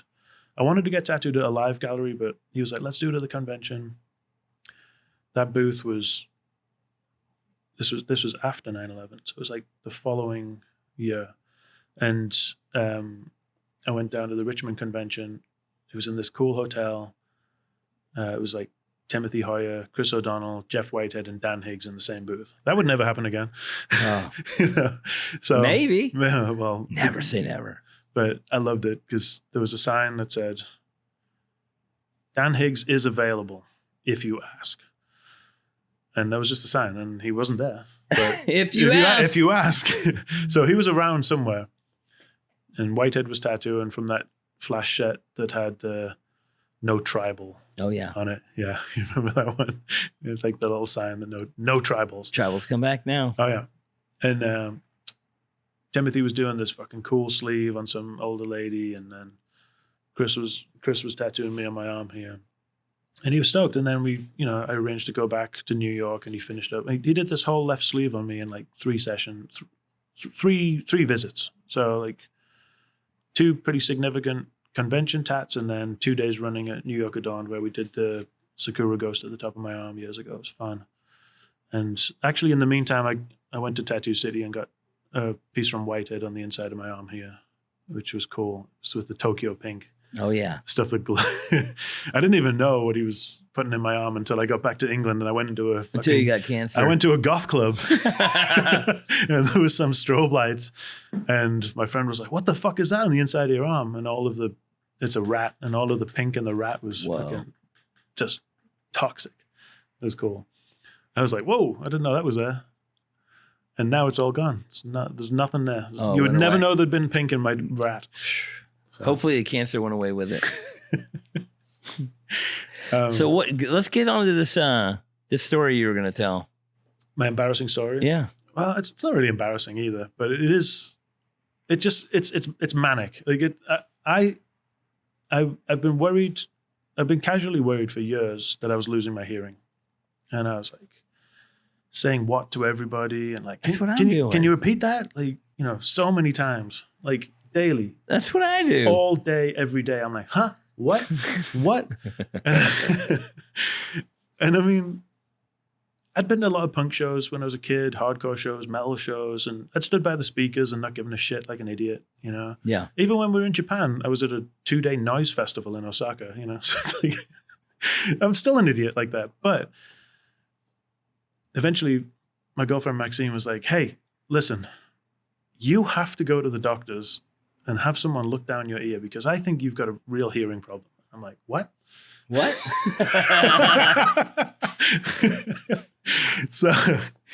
So we make an appointment. I'm like, okay, yeah, I'll go. I'll go see what's up. Maybe my ears are fucked. Like, maybe they're not, whatever. I go down there. I walk in. It's old school. And the guy's got like one of those mirror lamps on his forehead. Yeah. And he's Turkish. And he's like, you have a hearing issue. You have a hearing loss. And you said, what? And I was like, huh? He's like, let me look down your ear. So he looked down my right ear, and 1 second later, he's like, you have a foreign body in this ear. I was like, what? Foreign what? It was an ink cap. Jeff Whitehead put an ink cap in there. You maybe could have fit one through my old flesh tunnels, but how many did he put in there? All right. Sorry, Jeff. So he's like, let's go in the next room. I'm going to extract this foreign body from your ear. Foreign body. I was like, what is it? Just, it's not a bug. Is it alive? Yeah. I was like, I started to sweat bad. And he's like, come through here. It's going to be, it's easy. Pull a 6'8" long centipede out of there. He's like, I can't see your eardrum. That's a bad thing. And you're supposed to be able to see it. Yeah. Yeah. So he pulls. Because he used a little look thing. He used this thing, like the scope. The scope. Yeah. And he looked down there. He knew straight away there was something down there. So he puts this fucking big needle down my ear. And I can kind of see in this glass pane that he's like, what he's doing. And I'm like, oh my fucking God, this is horrible. And it hurt. It did hurt? It hurt, yeah. Oh, it hurt. God. And he's like, I'm going to extract this thing. I hope, you're ready. It felt like he was pulling a fucking apple out of my ear. Like it just felt so like invasive. Yeah. It's just like, God, just get this fucking thing out of here. And he pulled it out. And what he pulled out was a eraser from the top of a fucking pencil. No way. That has been in my ear for... You were scratching it with a pencil. I think so. I mean, I can't think of any other way it got in there. I must have been drawing one night or something like that. And I've left an eraser down my ear. What? And it had been down there for years, apparently. Years? That's what he said. He said this could have been in there for 10 years. It was so embedded. That's what he said. And that's why it hurts about it pulling out. Guess so. And it had probably wax buildup around each side of it. And yeah. And I mean, the lady I go to get my hair cut and stuff, she's like an old school barber. She does my nose and my ears and all that shit. She'd never fucking seen it. Yeah. I told her about it. She was like, well, she didn't have the scope. Yeah, I guess. She wasn't Turkish. So how drastic was your hearing change? It was drastic. It took me a moment to my equilibrium adjusted, and I was like, "Whoa!" Like, okay, like, but I felt like I could hear the fucking birds tweeting outside and the grass growing and all that shit. I was like, so how does it? If it's only in one ear, your other ear wasn't? He checked my other ear. My other ear was fine. He's like, "There's there's mild to moderate buildup of wax down there, or whatever, hearing damage or whatever, for being old." And then I did a hearing test, and he was like, "Yeah, you're a 46-year-old man. Like, this is mild hearing loss from what I can see." He's like, "Now that thing's out your ear, you're probably good."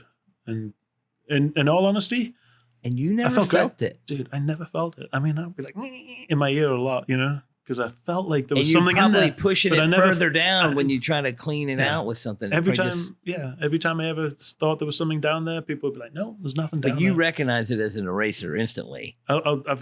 I've got a picture of it. So you didn't save it? I've kept it. Yeah. Okay. Put it on a necklace. I mean, it's been with me all over the world. Oh my God! That eraser's got more air miles than most people will ever have. Oh my God! And how long ago was this? He guessed anything up to 10 years. How long ago did you get it pulled out? Oh, like last week. Last week. Yeah. Fucking crazy. Yeah. Just this year you got it pulled out. Well, no, it was actually 2024. Okay. Man, that's crazy. Yeah, I wouldn't say that's embarrassing. I would say that's just a wild story. But everyone that I've been saying what to for years is that's the reason. I was like thinking you were going to tell me something that I need to go do because I say what every time. Maybe I have something lost in there. It might be a dice or something. That would be great. That would be great. I have a my ears are pretty over productive of wax in my ears. So when I clean my ears out, a lot of wax comes out. Well, he told me never to put a Q-tip down your ear. Oh, I do. I do too. And I've done it's been a long time since I've done it, but I've done the ear candle thing. I did that too. And it pulls out. Every time I do it, it's like insane how much shit comes out of there. But a couple of years ago, we had molds made of our ears to have the little things for when we were filming the show, the little ear monitors in there. And when the lady did mine, she put the stuff in there and molded the ear, and it stayed there for a while. And she pulled it out, it pulled out this like long, insane amount of like wax on the end of it. And everybody was like, oh my God. It was like, well, I go down, I look at those Instagram feeds and whatever, like Dr. Pimple Popper, like all that shit. And it's difficult to not watch. When you start, you're just like, okay, what's the next one? Yeah. You know, what are they going to pull out? But dude, the thing that's been freaking me out lately is seeing the videos of them like pulling like bot flies out of dogs and stuff. Yeah. Like find this little small stray dog that has like these, embedded, like, and they. Yeah. So I always think like I'm scared I got something like that down in my ear or something. Well, it's new year, new me, because I can hear everyone now. Whoa. Well, I'm scared to go check, have it checked. Well, now Maxine's on about me getting a hearing aid. No. Oh. What do they call it? What do you have to do when you're 45 or 50? Oh, get the fucking colonoscopy. Yeah, get the oil check. Is that what it's called? Get the oil check, dude. And that's scarier than anything down my ear. Yeah, they just give you a little woohoo, a little. That's good to know. Just make sure there's no bulge on the colon down there, that they can only feel it from the inside. That's what it is. Okay. Yeah, I can deal with that. Yeah, they just they lube it up. Lube it, get the glove and lube it up, and Whitehead. Oh man. Well, so we've pretty much come to the conclusion that you are the tallest tattooer. I'm going to say yes. I'm going to go on record as saying yes. I'm going to get it on my business card. You've convinced me I should do it. World's tallest tattooer, formerly of Leeds, England. Yeah. Well, I got one more topic, and it is something that me and you are very passionate about. And it is, and you're more of a proponent of this than I am. And it's I love the stickers that you make. I mean, it's becoming what I'm known for, which is never support cashless businesses. Do not ever support cashless businesses. Yeah. Like the last time you were just in Dallas and you had the new American flag stickers that say that, I was like, I need two right now, because they're both going on the front door of the shop, inside and out. I told everyone that. I was like, Oliver put two of them on the door of Elm Street immediately. Immediately. Do no not hesitation. ever support cashless businesses. No, it's become a thing that, I mean, I just started, not as a joke, because I don't think it's a joke at all. I think it's very, very serious. And I don't think that you should not have the option to use a card or a credit or a digital pay. I think that option is great. Yeah, I think. But when you take away the cash option, I think young people do not understand that it's just another infringement upon our freedom. And it's another infringement on what you can and cannot be capable of doing. Well, as you know as well as I do, that once you give somebody something or take something away, it ain't coming back. Once you take, I mean, they're making drastic changes to make it to where it will be almost impossible to use cash. I mean, that's what's happened in Europe. They're trying. Scandinavia is essentially a cashless society at this point. Last time I was there, I found it very difficult to spend cash in Sweden or Denmark or Finland. It's the countries like Sweden that people mistakenly believe that there's some bastion of freedom there, but it is not. Yes, it's the biggest sort of 1984 situation in the world. It is as close to full-on communism as there is without it having the communist flag flying out front. I mean, I should clear that up as well. That I absolutely do not care if you have options for Zelle, Venmo, PayPal, whatever you want to pay with. Options are one great. One of those options should absolutely and always be cash. Because if I go into a place and there's many businesses around here that I want to support and I think they're great, but I can't because they don't take cash anymore. And I feel that if you just are like, well, okay, just that one business, okay, that's the place I'll swipe, whatever. There was a place right down here. I don't really want to talk about it too much because I know the girl that owned it, but her business wouldn't take cash. And she was the boss. There was nobody, no investors, no corporate entity. Her decision alone as the owner of this small boutique business. I tried to spend $110 in there one day. And I'd watched her make the food and drinks that I ordered. And she turned around to me and she was like, I can't take cash. I'm like, well, what are you going to do with all this food and drink that I just watched you make for me and the guys at the shop? She was like, I guess I'm just going to throw it away. I was like, so instead of you accepting this $100 bill and this $20 bill, and I don't need any change for $110 worth of stuff, you're going to not take these two notes and you're going to throw all that food and drink away. That's fucking insanity. It's insanity. It's absolute peak insanity. And I told her that. I told her that to her face, and I was like, you know what? In actual fact, here, do what you want with that. I'm taking all this because I need it now. Like, this is the stuff that, I promised I was bringing to the shop. So she's like, you can't do that. I'm like, just put that in your pocket. Like, and we were kind of laughing about it a little bit as well. She's a friend of mine. Call the cops. 6 months later, that business was gone.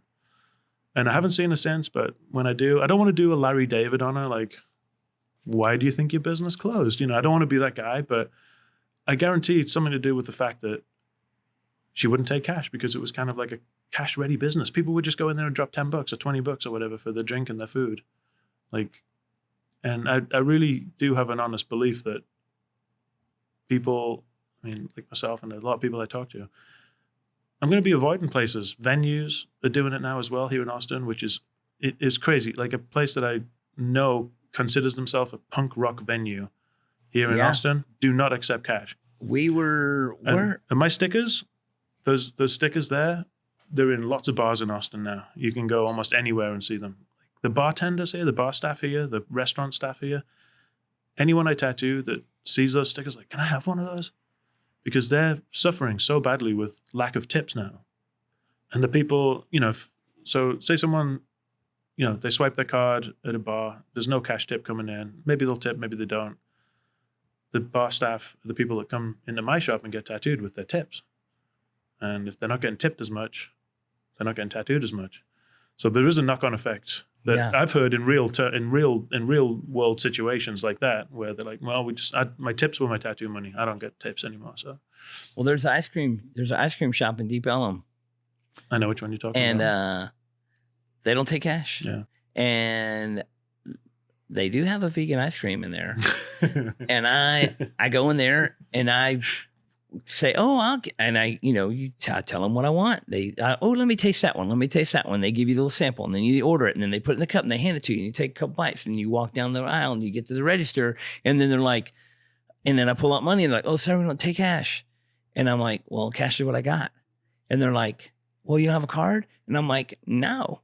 And if I did have a card or if I do have a card, I'm not going to use it to pay for $4 of ice cream. Yeah. I have $4 in my pocket. Yeah. Here's the money. I'm like, oh, well, we don't. And so they just say, just take it. And I'm like, what do you mean? It's like, just have it. And I'm just like, well, I've already eaten it. I'm already taking a bite. What are you going to do? So now I go back and get more and try to pay cash. And I tell everybody, hey, you want some free ice cream? Go over there. And the last time me and my buddy went in there, he got some ice cream and she was just like, just have it. And she's just a girl that works there. Yeah, she doesn't And I'm care. just like, how are y'all going to stay in business? Then when you're giving away free vegan ice cream every day. Just I mean, and they're like, where was I? Somewhere else. And there was some business and they wouldn't take cash and I was complaining. And I'm like, how are you a business? You won't accept payment. Like in the sense, I'm standing here, here's the money, here's the item. You don't take it. I have been told, here's the side that the rationale that's been given to me is that the business owners don't trust the employees to not steal the cash, so they don't take cash because it's too easy for the employees to steal the cash. And I'm just like, well, that is a society problem. Mm-hmm. That is a bigger problem that we should work on fixing, that bigger problem that every young kid is just going to steal. Well, the one that I heard more than once is that, there's been a lot of robberies in here, and we don't want to get burgled because we have cash on site. I'm like, how often is that happening here? Not very often, I don't think. But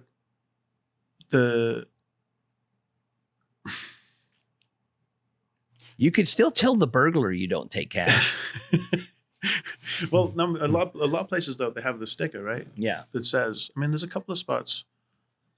What's the fucking place called? I'm just trying to think of the name of it right now. Which place? Hop Dotty, the burger place. Last time I went, they took cash. They do not take cash. Never going there again. Yeah. At least here in Austin, the one up here, I took a photo of it on the door. I was like, sorry, kids, we're going to have to go to P. Terry's instead. Well, and I love some P. Terry's. So another story. We were in LA. It was me, Jason McCrappy, and David Nash. And we went to eat lunch at this cafe. That's three good men. And we sat down. We ordered the food. They brought it out. We ate it. They brought the bill.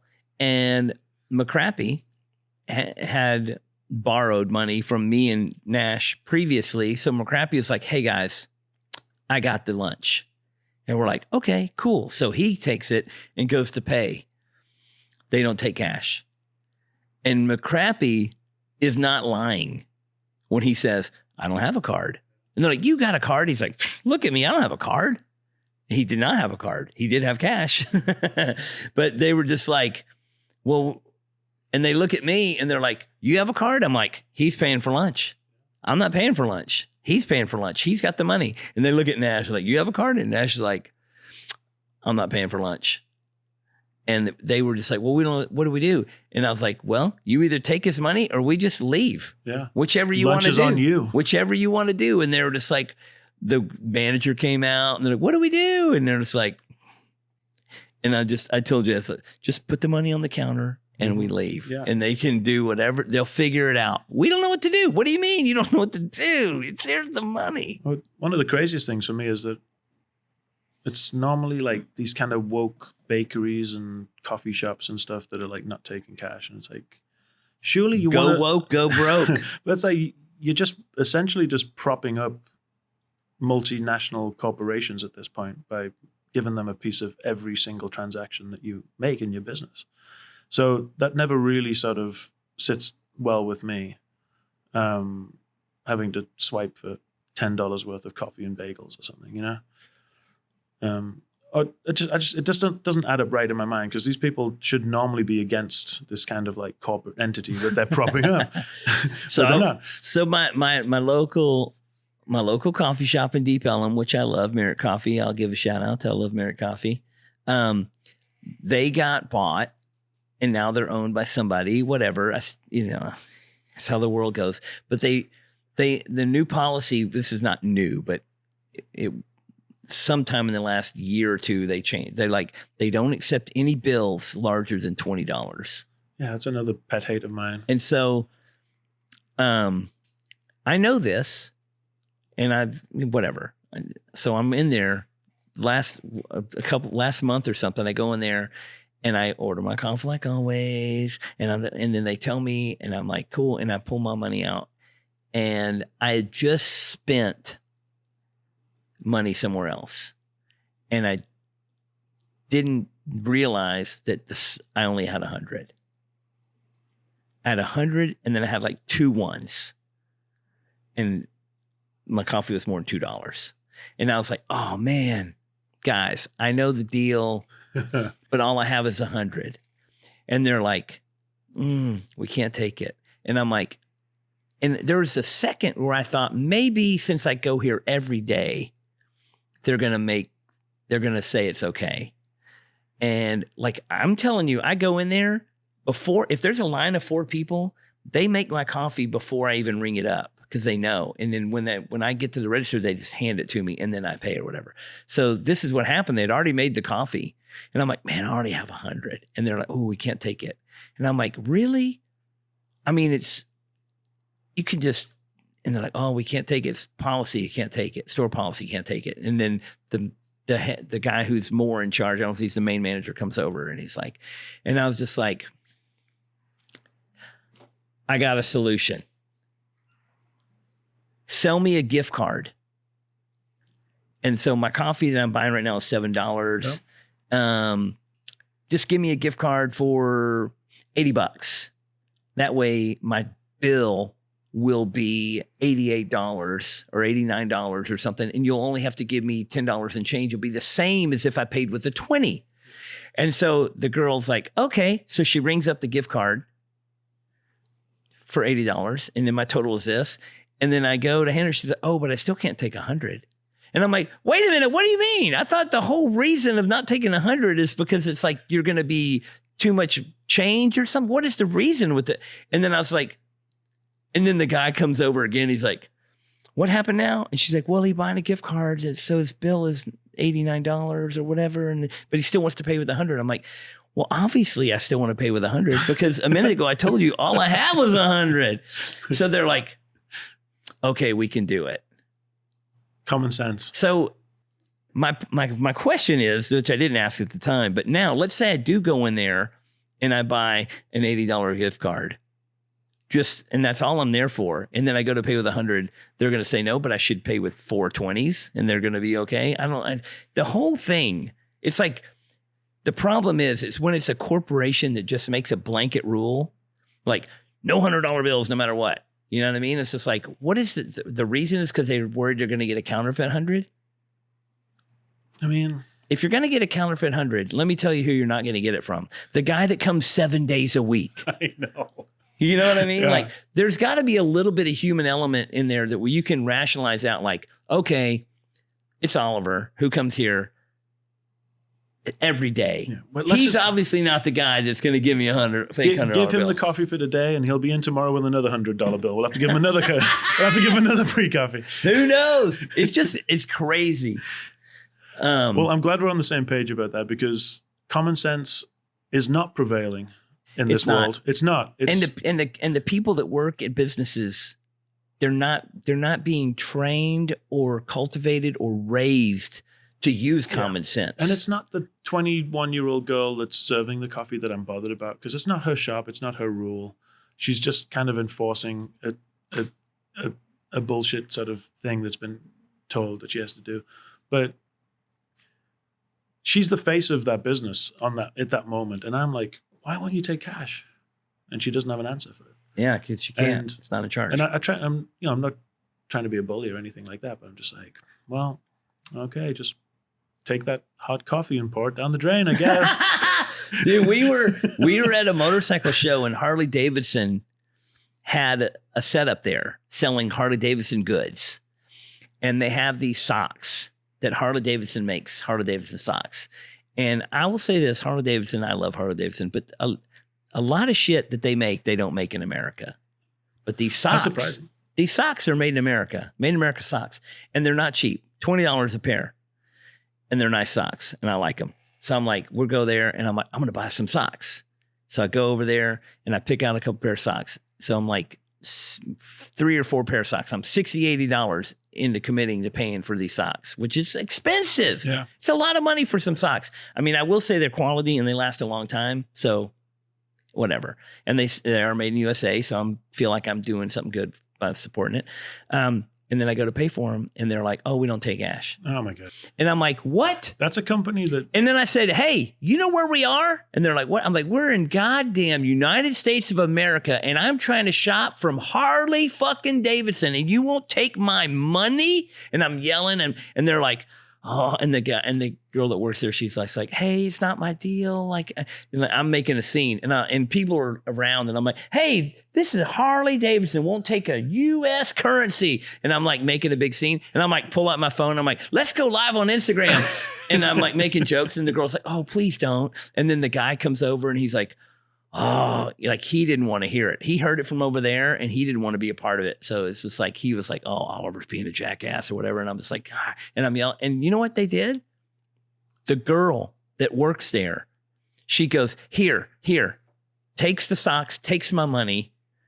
And then she took the money, put it in her pocket, and then paid for the socks on her Venmo. I've had that happen to me before. And I'm just like, that's insane. I did the same thing with it was like it's called rolled ice cream. Do you know what I'm talking about? Like where they chop it up on like a Cold Stone. Exactly. Like that kind of thing. But it was a smaller version. And the same deal, like the manager came out and he was very accommodating. Me and my kids were in there. And it's like, then you've got like 3 kids like looking at the ice cream that's about to be taken out of their mouth, literally, because they'd already got it and had tasted it. Well, you can't give it back and then. And had samples, You can't give it back then. And I'm like trying to pay in cash. And he's like, "Oh, there's actually a sign over here that," and he, like I say, a very nice guy. And I don't blame him. He doesn't own the place. He just manages it. And he did the same. He was like, "Hey, tell you what, if you don't need any change from that $20 bill, I'll just put this on my Visa card." And he fucking swiped his own card in the business he manages for my kids' ice cream. But he got a solution, Insanity. So some people have got common sense and they get it. But it's a trend that's got to stop. Yeah, and I'm afraid that it's not going to stop. I'm afraid it's a snowball going downhill, and there's nothing we can do about it. Well, but I'm going to fight to the end. Yeah, me too. There's guys like you and I that definitely sort of. I mean, you've got like a big reach, and you can sort of voice your opinion about it. I'm glad you're doing it because I feel like it's one of the main problems with mainland Europe and the United Kingdom right now. Every time I go there, I feel like nobody's taking cash. Even in like, I mean, I've gone on about it enough, but I do feel like as tattooers, we're facing down like a real problem with that if that's going to become the way society is. I mean, I've got, I don't know if you heard about this in the UK, but I've got friends who are panicking because they had some cash, they put away. Guess whose face is on that fucking cash that they've got stashed away? The dead Queen, Queen of England. And now it's all King Charles. So they have to get rid of that cash pretty soon, and they don't know what to do with it. They're going to change it. Oh, yeah. They're going to make it where it's not good. Yeah, you can't spend it anymore. So, and you can change out. You got to ask Greg Christian about this because he knows all about it. I went to London many, many years in a row, and I'm kind of a change hoarder, so I would always like keep all the coins. I got some coins for you here somewhere. Hey, I would keep all the coins that I would get in my trip and bring them home, and so I had like hundreds and hundreds and hundreds of dollar coins, of pound coins. Oh, pound coins. Okay. And yeah, they changed. They changed them, and now they're no good. No good. So I just lost hundreds of dollars. So wait, you've got just the solid gold one, or the one that's like a solid gold color? Because now they've got like a silver inset. Yeah, I think the $2 pound coins are still good. Okay, yeah. But the £1 pound coins that I have, they said they're no good anymore. So all of the notes, I have some English pounds as well. The 50, 20, and 10 pound notes that have Her Majesty the Queen on, no good. Starting when? I think it's coming up soon. And so you have to trade them in. Yeah, but you can only do 800 pounds per day. Like, what if you just deposit in your bank account? You can't do that? No. Because they're going to be like, where'd you get it? Where'd you get it all from? What do you mean, where'd I get it? I've had it. Yeah, I mean, it's companies like... But they're making... The concept that saving money is not good. Oh, yeah. I mean, they don't want... They don't want you to have They want you to put it in the bank. They don't want you to just save it. But... They don't want you to have a cash surplus. That's dangerous. I don't understand. Yeah, I guess they think it is. But it's like... That was like the way of the world up until modern, like, they don't want that anymore. I mean, everybody would save money that way. That's what Now they don't want you to save money. They want you to put it in the bank and let the bank save it for you so they can charge you on it. Oh, yeah. Or supposedly give you interest on it. Keep track of it for you. We're screwed. We're screwed. All right. Well, Europe's in a worse situation than the United States is, I think. But we're just gonna follow suit. Yeah. I did hear recently that a lot of companies are starting to back off of their self-checkouts because they're having so many problems with self-checkouts. Oh, yeah. And so many people are not paying for all their items. And I will go to a store and I will wait in line longer. I'm not going to the self-checkout thing. Yeah, I don't do the self-checkout. And actually Whole Foods right here, my local, there's a couple of stores I go to. I try not to go to Whole Foods anymore because I think it's kind of garbage now. But there's one right here that they don't take cash at the self-checkout anymore. You used to be able to feed your cash into the thing. They don't do that now. And they'll be standing in line with my basket. And they're like, you can go over here and now. And I'm like, I gotta pay with cash. And they're like, oh, okay. Yeah. Because then they don't have an excuse because I'm going right through there. And they only take cash with the server now as well. Ugh. But the self-checkout stuff, I mean, you go into a Target now or whatever, and there's no other option. You have to self-checkout pretty much. There's nobody working there. I'll probably never go to Target again. Ugh. We're screwed. Well, on a positive note, thank you so much for letting me come in here and bullshit with you. Of course. Anything for you. Share some experience, share some stories. Yeah. And I love chatting it up. I don't feel like we get to chat it up enough when I come and work with you. And I feel we're always busy, man. I feel like I'm always busy. I know. I feel like we've never sat and done this for like a couple of hours. Like we had a good chat at the party and we're both pretty social people, but life's busy, man. Yeah, I know. My favorite, I mean, I really, obviously doing a podcast and I think it's great, by the way. I have a lot of, I'm having like a lot of fun with the podcast because it's like everybody I get to sit down with and do this. Yeah. And it's a lot of, I've had people, other tattooer friends of mine that I know really well, like you and Tim and Tommy, but I still never get to do this. It's always a setting at a tattoo shop with a bunch of people and music playing and then the other people that I seek out to have on the podcast because they do something interesting, I get to learn more about them and we get to just. That's cool because it's not, I mean, we're rooted in tattooing, our friendship and our history is rooted in tattooing. But I mean, I think just, getting to know each other over the course of 15, 20 years it is, then, you find lots of commonalities and stuff like that. And it's like shared experiences that I think I remember thinking about this. I listened to yours and Tim Hendrick's podcast and it was really cool. Just like those shared experiences and those good old days, we're reaching an age at this point now where it's like, oh, those were the good old days. Yeah. Yeah. Yeah. Well, and you don't know it at the time. So anyone who's out there tattooing and you're 25 or whatever, these are the good old days. Remember, those are the good days. Well, thank you again so much. I really appreciate it. And this man, I appreciate you so much, and I think you're fucking a badass. Awesome. Thank you. Stoked that you could do it. And this last couple of years, I mean, since the 2020, me and you have kind of like just found a lot of common ground with each other. Yeah. And it's nice. It's refreshing to know you're not alone. Yeah, absolutely. And thank you, buddy. Yeah, I think you're great. I think what you guys are doing, I say this all the time to people, what you're doing at Elm Street with all that vast crew. I can't imagine what it's like with all your businesses and ventures to control those people. Keep them all in line. Hey, I got some good people. I got Sean Hodges, I got Bella, and I got Audra controlling the chaos, and I can pretty much be a fuck up, and it all still kind of stays together. They're all great people, and I mean, it's sort of like friendships like this where it's like people like Dean Williams, people that we miss greatly, like the guys that knew him, and people like that. I'll always associate you and Dean with Elm Street. And he was the craziest person I ever knew. Yeah. I love him. Sure. Love him and miss him every day. Yeah. It's I will say one more thing at the tail end of this, just to bring up Dean and talk about the Elm Street and the crew. And it's like, it's a different world. You know, the turnover is, you know, this place has been a few places in its 20 years, and Elm Street's been a few places, and it is sad when an old generation is completely washed, you know, because there's Sean is still at Elm Street, who was there with Dean, and Jacob barely knew Dean, but almost everybody that works at Elm Street didn't work with Dean. Yeah. You know, that time is turned, you know. Somewhere in one of these drawers, I've got a $300 gift certificate to get a tattoo from Dean Williams. Oh, man. That I won. That's gambling. That's amazing. It's around. I've got it somewhere. I promise you. I think you should put it in a frame. He's like, I remember when I won it. You didn't get the tat, but you still got that. I remember winning it, and I was like, hey, check it out. $300.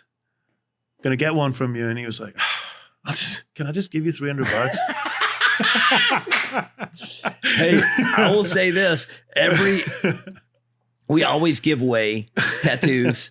Me and Dean both. Everybody at the shop gives away tattoos at Chris' party and all that stuff. And every time somebody would win Dean's, he would offer them the money instead. Good. Every time. He would always be like, I'd just rather give him the money back than tattoo him. And I'm just like, nobody ever took him up on it. Well, I had the privilege of working with Dean several times, honestly, like in that station that is now Jacob's.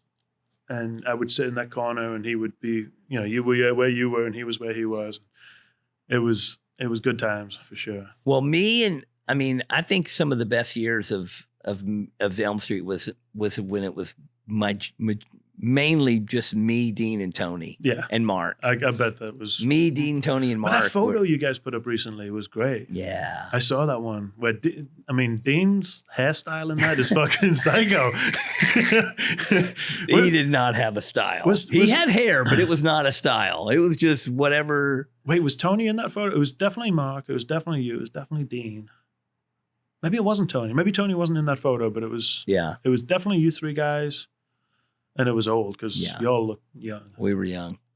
Yeah, but the me, Dean, Tony, and Mark days, those were great, man. Yeah. And Mark's coming down here soon. He's going to be. I saw him recently. It's great to see him. I'm glad. We miss him. He wasn't here very long, but we miss him.